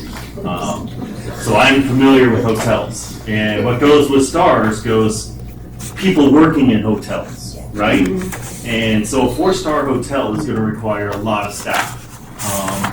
Castlewood Lane is constantly covered with people working at the Fisherman's, working in the Pier Bowl already. We're counting parking spaces on Victoria and Casador to go with this. Every single parking space on Victoria takes care of the apartments across the street for the high-density housing across the street. Those are 100% full with parking permits on them. So you can go by the meters every single day, all those are full. Today with street sweeping, 5 cars on Casador got a ticket, including a yellow Corvette with Montana plates. Got tickets today. So, I mean, every single week, cars are getting tickets. Every single street sweeping, cars are getting tickets. 6% of the time, you will not be able to park on Casador Lane in front of that property. So when we are talking about having a 4-star hotel, you're talking about a staff of at least 25. and we do not have parking for 25 people. So that's my concern. The second would be the access for the ADA is through the garage. So the garage is going to be opened, or it's going to be gated? Okay. Thank you. Because if it's gated, I don't know how you get to the elevator. Exactly. Yeah, they'll have to address ADA. Is there any, I'm sorry? Well, Rebecca, wait a minute. Yeah, I was last. Go ahead, Ray. Round two. Just want to say thanks to everybody for coming out and providing some input. And that's what we're doing today. We're just looking at this thing for the first time. But our goal is to assist the development team. We know that, project there has to be a viable project for something to happen. And we could debate the fact, it's not a fact, I think it's a blight. Who thinks it's a blight, who doesn't? And clearly it's been empty for quite a long time and is in significant disrepair. So, we're here to try to talk through some of these issues. Our job is to, work with the comments we get from the public, as well as the recommendations from staff, and try to help put together a good project for this location. Is this the project as it sits? We don't know, probably not. So what we're going to do now is we're going to talk through it amongst the three of us in a public manner, so you can kind of get a look in at the process and see how we try to determine what's good for the city and what meets the requirements of being financially or economically viable project that will improve that property and also deal with all the issues that have been brought up. So we appreciate that. And Could I with just that, tag on though? Just because I think this might be new for most people. We are design review. So we're not going to do land use. We're not going to do parking. We're not going to do stability. We're not going to get into, is this a general plan amendment? We can talk a little bit about the historic, but our focus is to work with the applicant to say, is your design compatible with our standards, the design? So we could talk about parking. a little bit, but primarily design. So I just want to set everybody's expectation that we're not going to go down the path of all that other stuff, because that's really not our mandate. That's not our charter here. Yeah, but especially the code stuff, ADA access. Now, when we get to the planning commission, then we'll do all that. But here, what my understanding is that this is round one, that we're going to get feedback to the architect primarily, and they will take that input and come back. My understanding is there'll be a round two. That's staff's recommendation. For here. Is that your understanding Yes. too? Okay. So that's kind of where we're going to head, today. Yeah, no, thanks for adding that. So the code issues, that's why I didn't mean to, cut people off, but those have to be addressed. I mean, if there's any project that gets built at this location, they're gonna have to deal with the stability of the site and the buildings, as well as the impact that it has on adjacent property. So that's incumbent upon. I appreciate all the comments. I wrote them all down. They're going to be great for when we get to the planning commission. Right. But in the design review, we'll have to bring it back to the design. Yeah, we all know it's a super sensitive location, probably maybe one of the most sensitive locations in our city. And it's our job, and it's our intent to help come up with a solution that enhances this location. Does this project do it now? The applicant may contend that it does, but we're going to have comments, and hopefully it'll be helpful for you guys when you go back to the drawing board. A quick question about what you just said. You keep referring to the Design Review Subcommittee. You are sitting as the Cultural Heritage Committee. That's right. Yeah, that's And right. in that capacity, are you going to make a judgment on whether or not this is compliant with the Secretary of Interior standards? Absolutely. Absolutely. Good. Yeah, no, that's a good point. And also we're a body of 3 commissioners. And if we have any insights that assist in getting the project more compatible and easier to process because it addresses the public's concerns and works. It behooves us to pass those along to them as a comment and because we're here to work with both the public and the applicants. Like you could refer parking study. Sure. Okay, thank you. Yeah, and this is an informal meeting, this process anyway. So again, we're not making any decisions here today, but we will have comments. These two guys especially always have a lot of comments. I'm just kidding. So if we can just get started with our discussion, it'll be a kind of a back and forth. In some cases, we may have questions that we'd like you to just comment on briefly, but I think what we like to do is give our input initially, and then, we'll see. Do we want to do the historic elements and then talk about design, or just go free form, or what do you think? I mean, I have some general impressions that are more big picture. Want to start with those? So I think maybe we do that. Okay, I yeah. like doing- No, you go ahead. I'm fine. I'm more in the weeds, so. You're in the weeds? Yeah. Okay. You should Bart- start off with Bart, your why don't you stuff. start? Oh, okay. Just to make it easier to review the project, there's a whole lot of public space on these decks and all, and we've only got 9 units. Are you intending on having any weddings or any special events? Because if so, that parking's got to be accounted for if you do that. No special events. No special events, okay. I did make a comment on the historic that I didn't think they went, the scope of work didn't address all the issues, I don't think completely as far as the 1995 historic document was concerned. And I'd like them to address that. However, it's my understanding that before the next process going to commission, there'll be a historic consultant under contract to the city that will have to review both the project as well as the report that's already been generated. Is that correct? That's correct. I think as far as architecturally, at the schematic level we're at right now, since I anticipate there may be changes, I think it's real close as far as meeting the Lenny guidelines, et cetera. At this point, you did, the character of it's correct. I'm concerned about the fact we've got the driveway.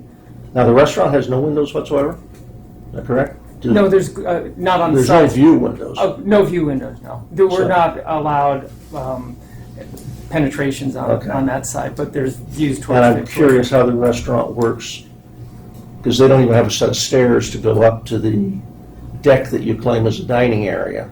No, they would use the public, they would use that existing stair. We're rebuilding that existing wood stair, but that stair not only So that's leads. across the driveway from Yeah, From the that's a restaurant. long haul. Unless it's like takeout food that they're taking up themselves. I mean, I was looking for that stair. Yeah, it's, You'd have to go across a drive mile, right? well, if you're in the restaurant, if, let's say you ordered at the top where the blue, yeah, you would walk on the sidewalk, which has the curb cut into the driveway to get to the Because I stairs. can't imagine waiters would be bringing the food up to those. No, people. and then This is gonna that's a function of how they want to run the restaurant, and part of the providing public, again, if it comes back, hey, make a smaller deck, we don't want so many, we're trying to serve, we're Well, you gotta here- satisfy coastal Yeah, commission too. right, so we're trying to do something here that says, well, your guideline says do something public serving, so we're trying to public serve, so if he comes back and say, hey, reduce that, minimize it or make that private for the hotel, however we'll get it to operate, we'll get it to operate. But do know the function of getting that deck was trying to really do a public service. I can always make But a it smaller needs to deck. have a connection to the restaurant. I mean, it's To really it's not function. really to a dining function. deck. the way it's designed. It would, depending on the menu, one could argue, well, if it's a takeout and you get a taco, you're going to get your soda and taco. Maybe you can I speak to think that. we need to take that comment under advisement, I think. Yeah, I think you need to work that out. We need to think Come up with an about operational plan for I it. agree, operational, just, yeah. The dining area, the outdoor dining area should be like adjacent to the restaurant and not a catacora or whatever, not across the property. It kind of brings in question what the purpose of the restaurant then. Is it room service maybe or something like that? Yeah, it seems almost like an afterthought. Yeah. The restaurant. Well, this would be public serving for the public Yeah. who's walking and pedestrian oriented. Well, it is pedestrian oriented. And that's why we located it in that exact corner. That may need to think about that. Yeah, think about that. But and I was really coming to the fact that there's no landscaping because we've got the access into the restaurant, into the parking. So all along the sidewalk, it's just sidewalk. Yeah. In the lower Nothing soft. right-hand corner, so what happens is that thing's going down at 10%, so it's going to be warped. So if you see that planter in the corner, the planter's so, if the restaurant's at elevation 75, and that thing keeps diving down, so we're trying to, so the idea was in front of those columns, that model's not showing it, but we were going to try to do a pot and a plant in front of each of the columns, and then there's a planter at the restaurant entrance. Well, can I? Yeah, go jump in. This is So if you look at this image, this is a good comparison right here. And you mentioned the Santa Barbara Courthouse. I'm very familiar with that project. And one of the things that's so special about it is the way that the lawn and the sort of entry sets up the building, right? So you don't see the amount of sort of massing of architecture that you see with this project. And if you look at the left, I think we agree that the building is pretty dilapidated, right? So somehow we'd like to see the building improved, but it's set up with landscape on both sides. And I know that you guys have done a good job. I think you've done a good job of addressing the left side with the public park, and that's that sort of a finger. You can't really build much on that anyway, so it makes sense. But on the right side, you go from what's, kind of a graceful wall with, such as it is, sort of a hodgepodge of landscape, to something that's completely built out. So it appears to be much more dense, and it is, right? So, just as a sort of a general comment, I think there's too much there. And part of the reason that I noticed, I don't know if you guys agree, is that the units are big. I mean, those are almost like, it's almost like a VRBO or something. Well, the intention was to have fewer units with the larger square footage. If I could address the original thought was, if you look at the image on the left, at the lowest point that wall's about 7 feet. It goes from 7 feet up. So I agree from back here, it looks like this green, but when you're on the pedestrian level, it's a mass of white. It's a wall that's massive. So on the rendering, if you notice, picture that wall where it is. I pushed it back 3 feet and then punched 2 giant openings, and then the doors to the restaurant are set back even further. So on one sense you can say, well, the deck above it comes out and it's over your head. But as far as the feeling of a sheer wall coming, I would argue that actually this really softens it up.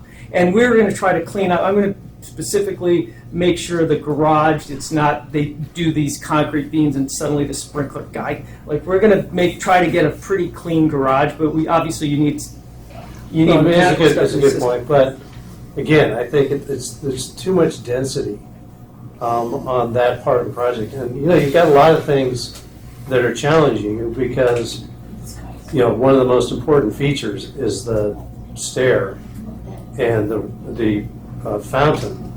And those things dominate that part of the site. So it forces you to sort of surround it with buildings that are pretty massive, considering there was nothing there before. So we have to look at this thing and think, okay, this is a property that's not just viewed from the pedestrian level. right? I mean, people are gonna walk by.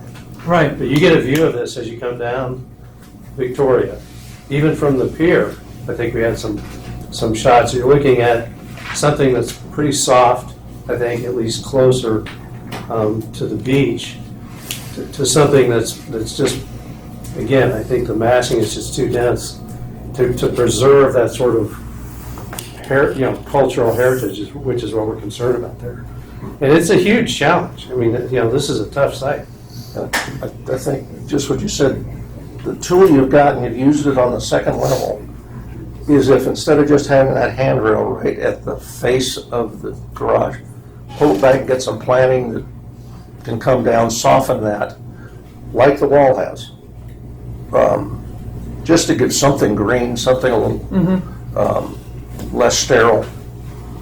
And I would contend that you don't need to have units that big if you're shooting for 4-star or a higher level. There's like separate kitchens. There's living rooms. I've been to some occasionally 4-star. So as far as hotels. massing, assume you made them smaller. So you could see the 2 units in the back that do, one of the questions, they do follow the slope. And so in fact, it never goes over 25 feet. So that was the idea in creating more of a village.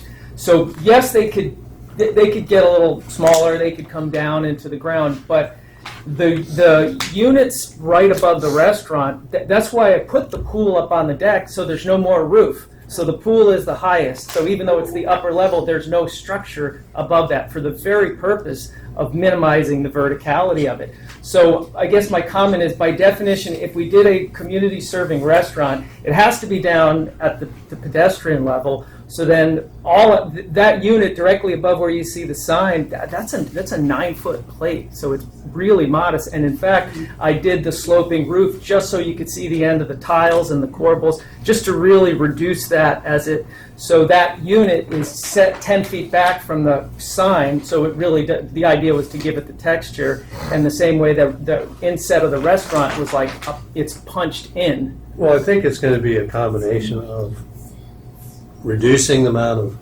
buildings on that level, getting some landscape, a decent amount of landscape out at the edge, so that the perception, if you're pushing it back towards the back of that level, that's a smart way to do it.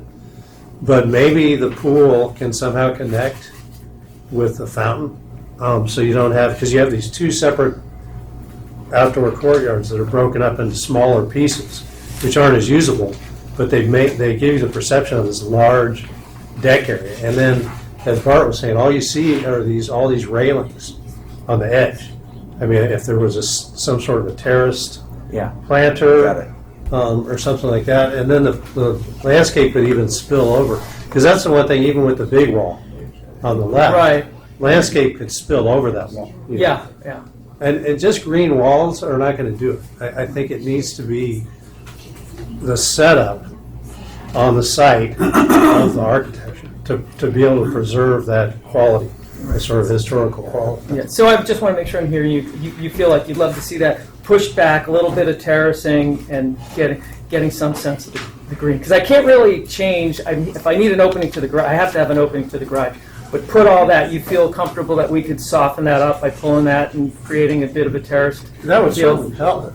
And I think as far as the pool's concerned, they got to make sure that the pool's not on the level that the public can get access to. And that's they got to have a separation for safety, and you don't want non-residents at the hotel jumping in the pool. Well, people can't get to the fountain anymore. As a matter of fact, you can't even. I don't think well, you not can. from what I was looking at. I don't think you can. The hotel guests can. That's kind of our third level of that. Yeah, it's unfortunate because it's almost like that fountain and the stair, or the tail wagging the dog in this thing, but they're there. And we heard we better not mess with that. I heard that loud say and you clear. can't move them. That's why I asked. Can you set I think I got some 4 stars already, and I've also got the star on the employee parking for hotels. I get that totally. I've got some friends that you may be friends with them, it sounds like. But anyway, can I go back to the streetscape at the Victoria level just real quick? what I've done a couple times, I've driven Victoria, and I found a solution to the setback issue, but not to digress.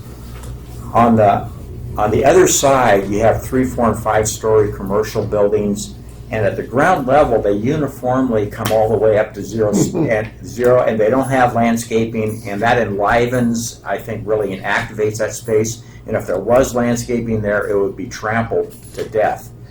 So I think that, the other side gives us a model. But then you go up, and the first half of the 20th century, some of the historics have that big, kind of Santa Barbara classic, which was an Ole Hansen thing. Middle part where we kind of lost the vision, those buildings that go straight up, and the oldest buildings there. And then the last half of the 20th century, when we got more in tune with it, there's actually the zero setback area is there's a zero setback where you have patios and balconies and that sort of thing, but then it's set back, and then the actual building goes up to the setback, which is just what we've done. But on this side of the street, there's the historic building, the Beachcomber, which we're most closely associated with. This actually got a 3-foot landscape strip, and I think that works there because it gets steeper all of a sudden, and you don't have as much pedestrian traffic. I think we will have a 3-foot setback that I think it's not shown in there, that we can landscape more, although we do have to make the openings, some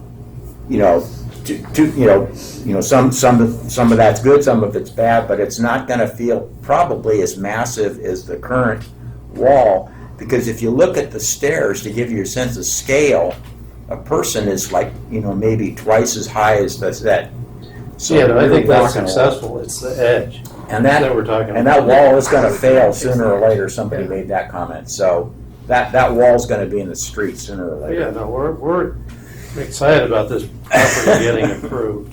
And we understand it has to be viable. But I wanted, because I think you made the comments on every level's got a different kind of design. I think the design, we can beef up, get more landscaping and on that ground level, but I don't want to set that back and just put landscaping in there. But I think that the next level up, Bart's comment, moving that railing back and putting landscape there that might fall over. I think all of that stuff is, not to discount the other star items. And we had another project come before us in a preliminary state hotel, Coastal Commission.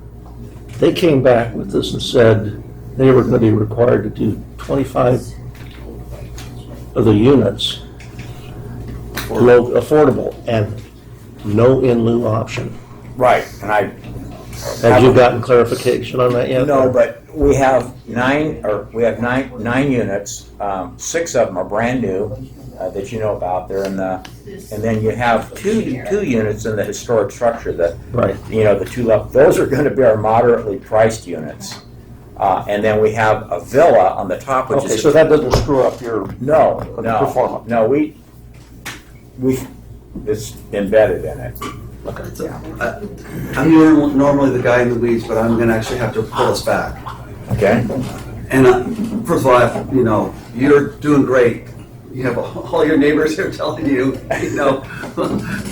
about your property, and I have talked to them, and they do respect it. It is your property, right? But we're trying to make it work as a community too, right? And you've got the extra burden of it being historical and all of the rest. I'm just giving you my sense at a broad brush. One, I do have issues with what GPA did. I felt like their scope was somewhat handicapped in the sense that if the structure wasn't there, there's no integrity, overlook it. Let's just look at what we got. Can we restore that? And I think that's practical, but it's also, is it fair? Is it right? I would feel better about it in looking at from a permitting standpoint. Some of the things that historically were gone and cannot be recreated, or at least acknowledged, and there was mitigation for it. Okay, these things are gone. We're going to acknowledge that. We're going to do a reset. That's what I feel GPA is doing. We want a reset. And we're going to use these integrity and rehabilitation as our tool set. Okay, if we're going to go down that road, for me to feel comfortable with that, I need to see an acknowledgement of what we've given up on, what we're resetting, and then come back with a give. Okay, these things are gone. We can't, and I think it will go a long way to people's feelings about work not being permitted in the past. If we can come back and say, now we have some remediation, we're going to make up for that. I don't know what that looks like, but that's the concept. From a historic resource standpoint. That's right. I just want to make a quick comment about the bluff. I think that could be a real problem, and I think you have a geologist, and that probably should be something. I couldn't find anything in here about that soils and all of that. I wouldn't do that at this point. I know, and I would. Tony's got a great answer for that. I just wanted, before you give me a great answer. The thing that I want to say is, we're doing a lot of, we're getting into now landscape and all that. I don't know how much of this project can be done on this bluff without a lot of engineering that's going to back it up. And without that engineering, I think a lot of this is moot, to be honest with you, right? So, and I don't think we need to get into that, but I just need to put that on the table, because that leads into my next point, which is I respect private property rights, and I think everyone in this room does. And we want to see, people maximize their private property rights. However, this location, besides what I just said about the geology, is conveyed some economic value because of its location. But because of that economic value that's being conveyed to it, there's a responsibility back to the community interest. And there's a trade-off there. Agreed. And therefore, I'm going to just make a statement, and it's not meant to derail you, but I'm just saying this project's overreaching. And I don't know what it's trying to be. Architecturally, the language of this building is completely confusing to me. I couldn't figure out where you walk, where you go. And so to me, the language of the building is super complex. It's like talking in Chinese. I don't follow it at all. And I think we just touched on it with the restaurant experience, right? So what I'm trying to get at is, without getting into massing and all that, which I do think there are issues with the massing, not in this elevation, but the other elevations. I think you can get where you need to go and pull back, because I think it will clarify the language, I think it will clarify the purpose and intent, and I think it'll be even more valuable if you pull it back. What are you saying? Are you saying to remove the restaurant? I don't want to say anything like that. What I'm suggesting is you guys really have a heart to heart. What are we trying to do here? If you're really trying to do public serving with the restaurant, okay, maybe you need to pull back on the size of the units, or reduce the massing of some of those units so that you can do the restaurant right. To me, if you're really I'm not saying do this. I'm just saying, as a heart-to-heart conversation you guys need to have. If you're trying to do public serving with the restaurant, make it so it's public serving. They have a view, they can walk into it, they can sit down outside, see that's the whole purpose of this, is the pier, the view, right? If you can't have that, you're not public serving. And I think it's just dishonest. So if you're going to do it, you need to do it, and then you need to say, so what's the impact on the buildings now? Do we pull back? And if you can't afford to do it, then you should scale back the restaurant and go, well, we're going to make the money on the units, that's where we want to put it. Pull back the restaurant and do public serving something else. And not do a restaurant. I really feel like you're trying to do it all, and you haven't had the hard conversation yet to say, you know what if we can't? What would we give up? And just look at what that would look like. That's kind of what I think at a high level needs to happen. If we just start tweaking it right now, I think we're missing the point of what we should be talking about today. And frankly, that's what I think we should do round two, is have that as after you come back, after you've looked at that. Yeah, can I jump on? Yeah, please. I think those are great comments. Probably said enough already, too much. No, you said it a long way. What's the short way? You know, the project, I think, needs to be simplified. What the reason I ask you, what's your vision, right, for this project? I know everything else has to play into that, the historical factors, the economic factors. But there's no real strong statement about this property. That's just my perception. And it has to do with a lot of things. And we're not here to design the project for you. You're a good architect. You can figure that out. But our initial perception is going to be super important because, you know, it's almost like you put, here's a little public space here, you know, the leftover finger. Here's a little public deck on Victoria because we can fit this in here. There's no real strong statement. How do you link these public spaces, for instance? And it's not, none of this stuff's going to be easy. You know, that's why, that's why they hired you guys, you know, because you can figure that out. But I don't think we see that, you know, maybe it's the house that's really the focal point of this thing, and everything sort of supports that, the existing house.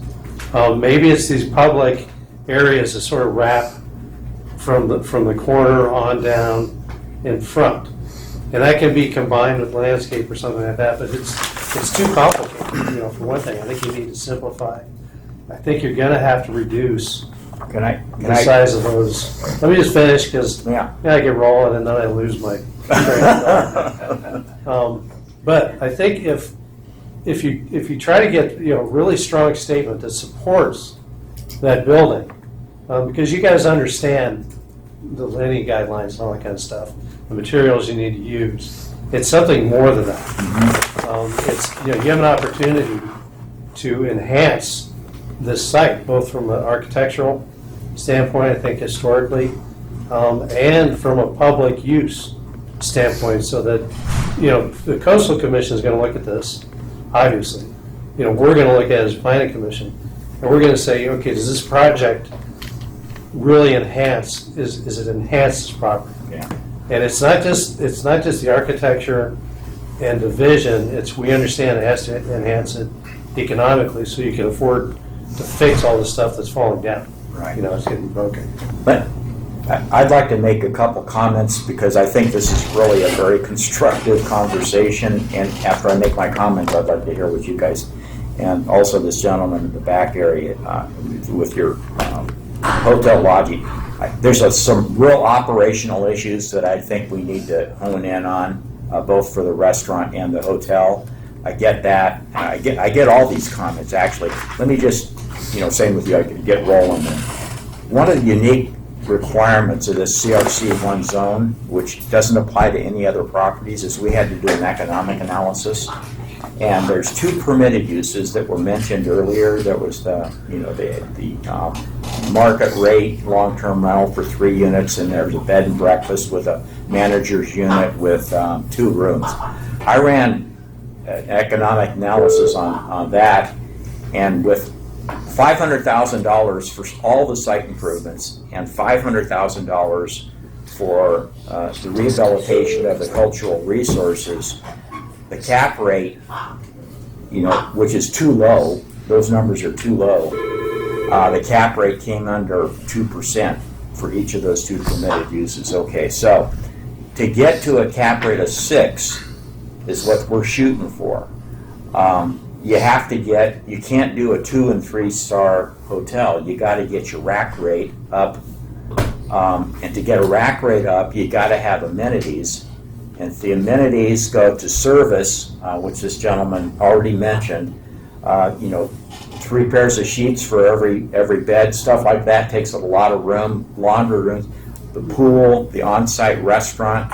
So what's in here really tries to lend itself to the amenity package that goes with getting this up to a 4-star, which isn't easy when your whole frickin' district is 2 and 3-star. So those are the things that we're having to. I think part of what you need to ask yourself is, do you believe in the project? Because you're in San Clemente, you're new, you're overlooking the pier, you have something nobody else has, and that location by itself. It's an A+ location in a 2 and 3-star district. So we don't, you know, there's. The people are smart, they're going to figure it out. No, there's risk though. Sure. You've got to admit. So that's, but you can't put a 2 and 3-star in there. So, but I get simplify, operational stuff, stability stuff has to be convincing. We've got it, by the way. You know, let us go back and you say, I think we're closer than we imagine. Although I think there are some real operational issues that we need to take a look at, which go with that 4-star demand for a certain package of amenities. And I think this is helpful. I mean, we want this project to be successful, right? Yeah. Here's another consideration, which is the political consideration. I mean, the Coastal Commission is very difficult. Yeah, I know. Look at the turnout here. Yeah. I know. Yeah. That turnout at a Coastal Commission? No, it'll get. You know the outcome. No, I don't, because I'll get. You know, it'll be appealed, which means that, you know, we can't have a hearing in Northern California. It'll come down here. There was opposition for the Miramar. We got that passed. There was opposition. Larry protested Rare Society. He had 20 people from the Historic Society call in. There was opposition to, and I'm coming to a point, there's opposition to the public house, which, you know, some local people did, which is really, I think, a great project. At some point, though, you have to rely on your standards of review, which is a Coastal Commission thing. And we got so many different layers, policies and codes, and we have satisfied every one of them. Doesn't mean that we don't need to pay attention to the operational issues, the parking issues, the scale issues. I get all that. But I feel confident that if we're honest and keep trying, going through the effort that we've gone, that we can. Public opposition doesn't always kill a project. No, I'm not saying that. I'm just suggesting that when you go, you really want the city and the community to be behind you and saying, we want this project. And you can get there. Yeah, I get it. Right? And one of the things I think is underestimated is the value of the landscaping. And that visual relief can go a long way. If you can do some trade-offs, reduce some of this massing, restore some of that visual relief, you're gonna get that. That's where the tipping point goes in that favor of the public support. Yeah, I get it. Yeah. Right?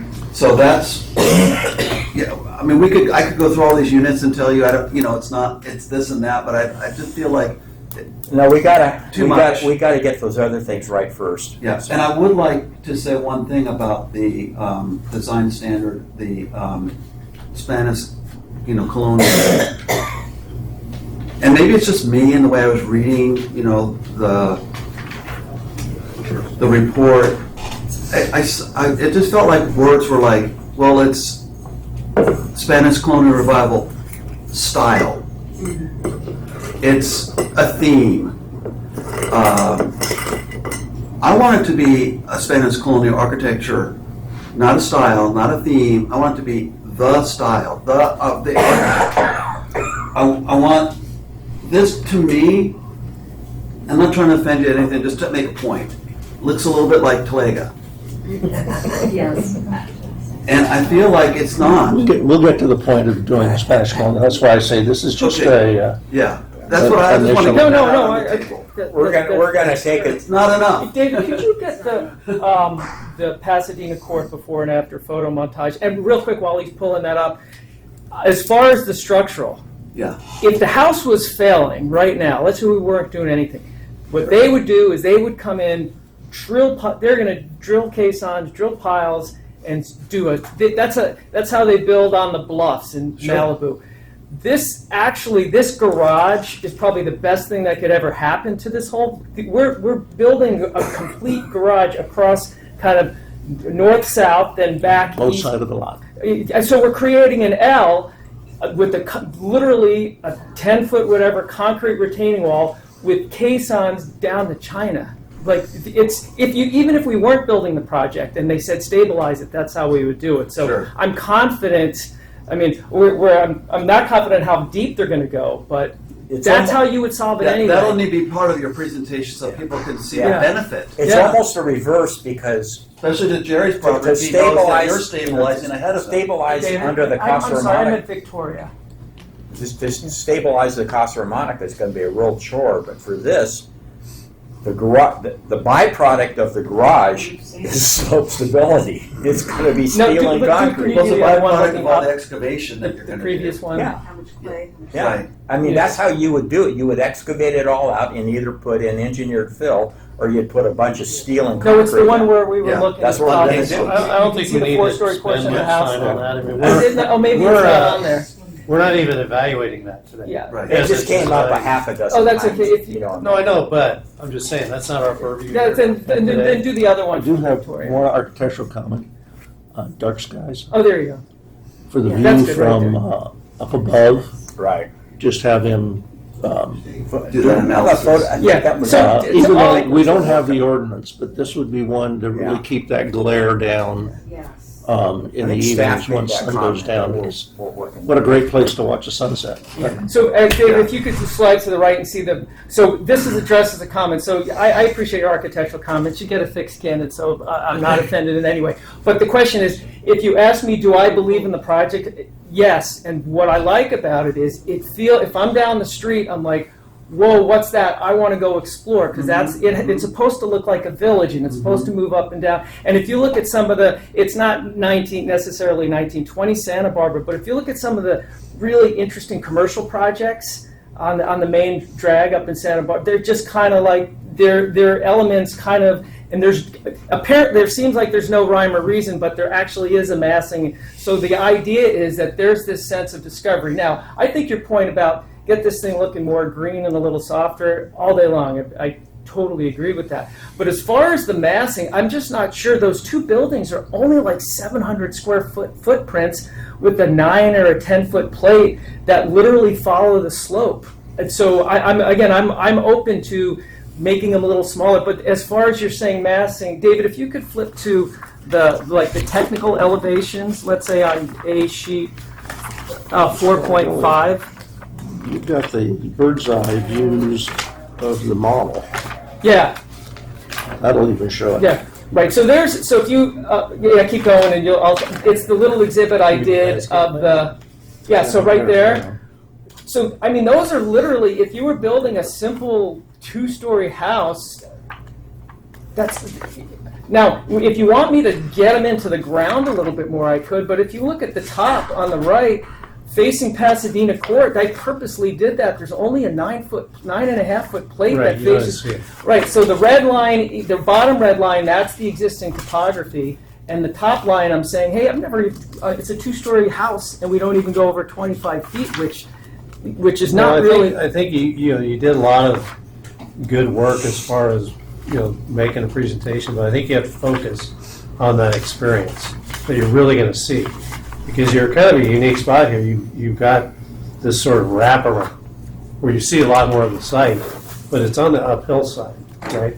So I get why those buildings are where they are, but just the way that it's perceived with your presentation, and I think it's because of all the guardrails that you see, just all the, again, I know there's a lot of stucco that you see, but that's usually set up with a big, deep lawn or something. Right. It's not right on the street. Got it. Concrete. Yeah. And then stuff. No, I hear you. So there's more building movement. Yeah. So as a designer, I'm trying okay, we want to get this thing to work, and I want to do it. And in my mind, I hear, get this green, soften it up. I'm like, the wheels are turned. Yeah, I can do that. But as far as reducing the mass, in terms of a simple two. I'm struggling. I don't even know how I would approach making those two standalone building. I mean, I could lower the plate a little bit, but that's what I'm suggesting. I don't want to come back and say, or I want you to hear first, like, I don't know how I would make those things any. Do we know the square footage of the original 3 villas? And is this massing that much larger, or is it smaller? Do we know? I mean, I guess we could ask for. Weren't there 3 homes on that? Oh, bigger than each of those buildings. Yeah, plus you're talking about a density study of those properties, is that what you're saying? Well, no, not the density. I'm thinking about the massing piece, because it looks, some of the views looks like it's huge. Others feel just fine. I guess what I'm thinking is, the original site had 3 homes, right? It was 3 villas? It's the red, Just the stuff. it's just the red building, that's it. Yeah, right. Are you saying there was a day that there were actual buildings? I've never. Oh, I thought I heard you say in part that there was like There's 3 villas. There's 3 units in there, and then there's 3 buildings. Okay, I thought there were 3 buildings on the site back, that original picture, so that's. And one other thing, maybe it wasn't picked up. So where the first star is at the stair landing. So right now, you're at the historical house. You go down the stair, and that first star, that landing, that literally, I purposely did that at the pool deck level because that landing already exists. So obviously, we can't have a functional building that goes on a 2-to-1 slope. But the idea was, okay, we're going to try to respect the original landing. So you hit that landing, you're at elevation 96 or 97. You go to the right, you're at the pool. Continue to go down the stairs, and then you're down at the fountain level. So I really used the existing fountain to establish the pool deck and to establish what we call the lower courtyard. Okay.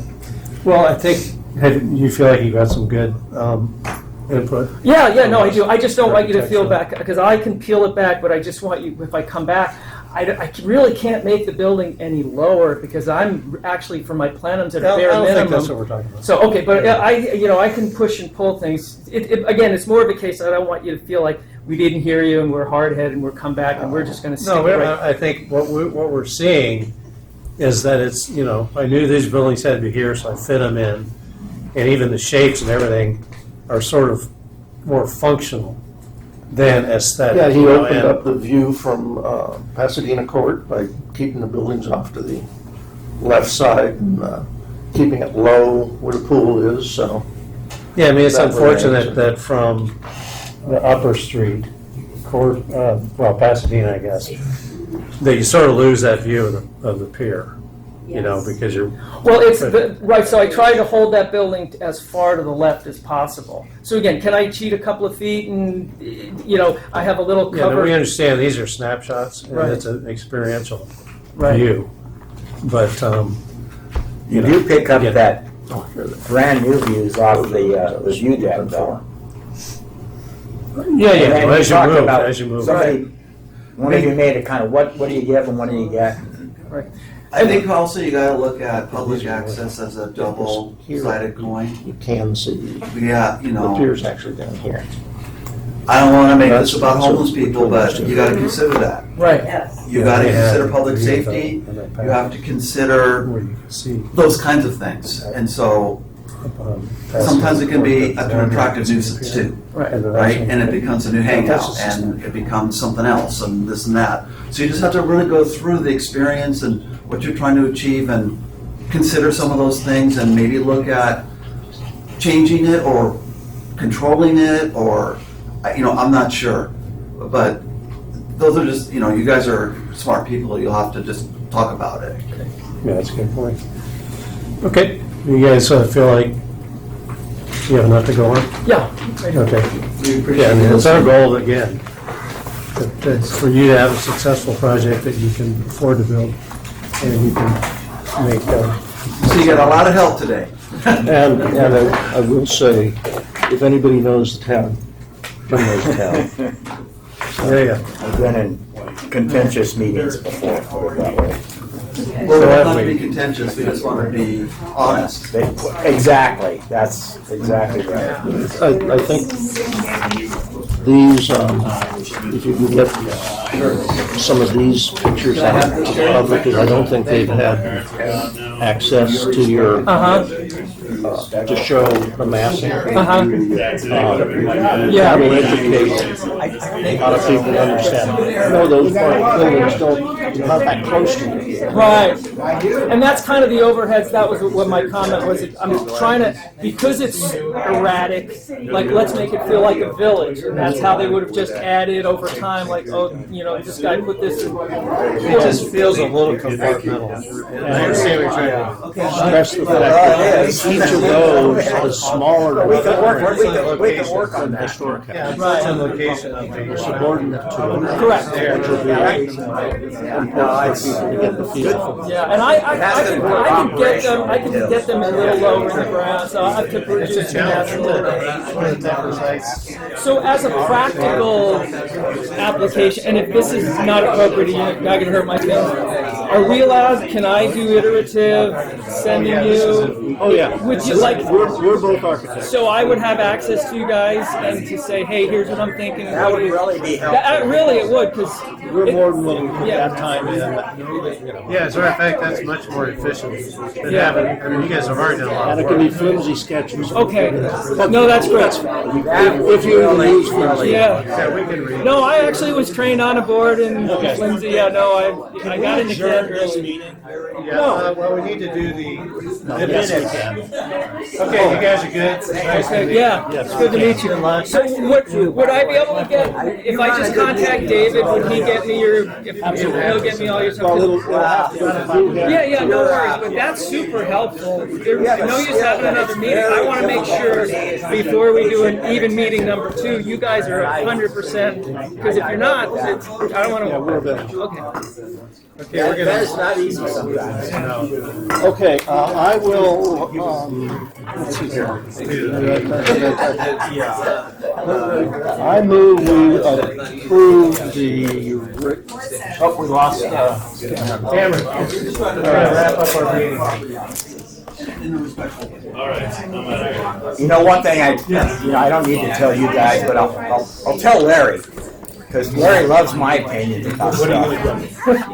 But I was thinking about it. There's two periods of time when you lose historic structures. I think so, yeah. One time is like in the 70s, 50s, 60s, and 70s, where they go in and they tear down historic structures and put in triplexes, right? The other time is when the regulations get so difficult that you can't rehabilitate and reuse the structures, and they become blighted, and then they just get bulldozed. And that's the 20th century. How you doing? That's a lot. That's a lot. we don't want that to occur. Okay, so I move we approve minutes, let's see, review and file minutes of the Design Review Subcommittee meeting of May 10th, 2023. I'll second that. All in favor? Aye. Aye. And then I move we review and file minutes of the Design The Review only thing I did Subcommittee. notice though is Scott McCann did not attend, so we need to strike that. Oh, which one's that? That's 15. Yeah. Thank you, gentlemen. Nice meeting you. Appreciate the input. We'll get there. Yeah, sounds good. So we have the May 10th and May 24th. I was gone on May 10th, I believe. So that'll be just the two of you. We're trying to get in here. No, okay, so the change was McCann did not, he was not present on the May 10th meeting. That's correct? I just crossed that an additional. It was just Okay. Steve and Cameron. Okay, I can have staff. And they're the only two that can vote on the 10th. It was just Steve and I at that meeting. Just for clarification, if you listen to the meeting after the fact, you can still vote on the minutes. Then Too late. So I support the new second with the amendment with the change. Okay. And just to confirm that for both sets of the minutes, the only change is on May 10th, McCann. Yeah, and you already signed. It was just Okay. Do we need to vote on approving this one? What is it? May 24th? I move, this is for Cameron and myself. I move we approve minutes of the subcommittee meeting on May 24th. Second. Okay, all right, I'm gonna have to abstain, but all in favor? Aye. Okay. And then we'll go to the back page. I move that we adjourn to the regular meeting of the Design Review Subcommittee. Will be held on July 12th at 3 p.m. in the Community Room, 910 Calugosa. Second. All in favor? Aye.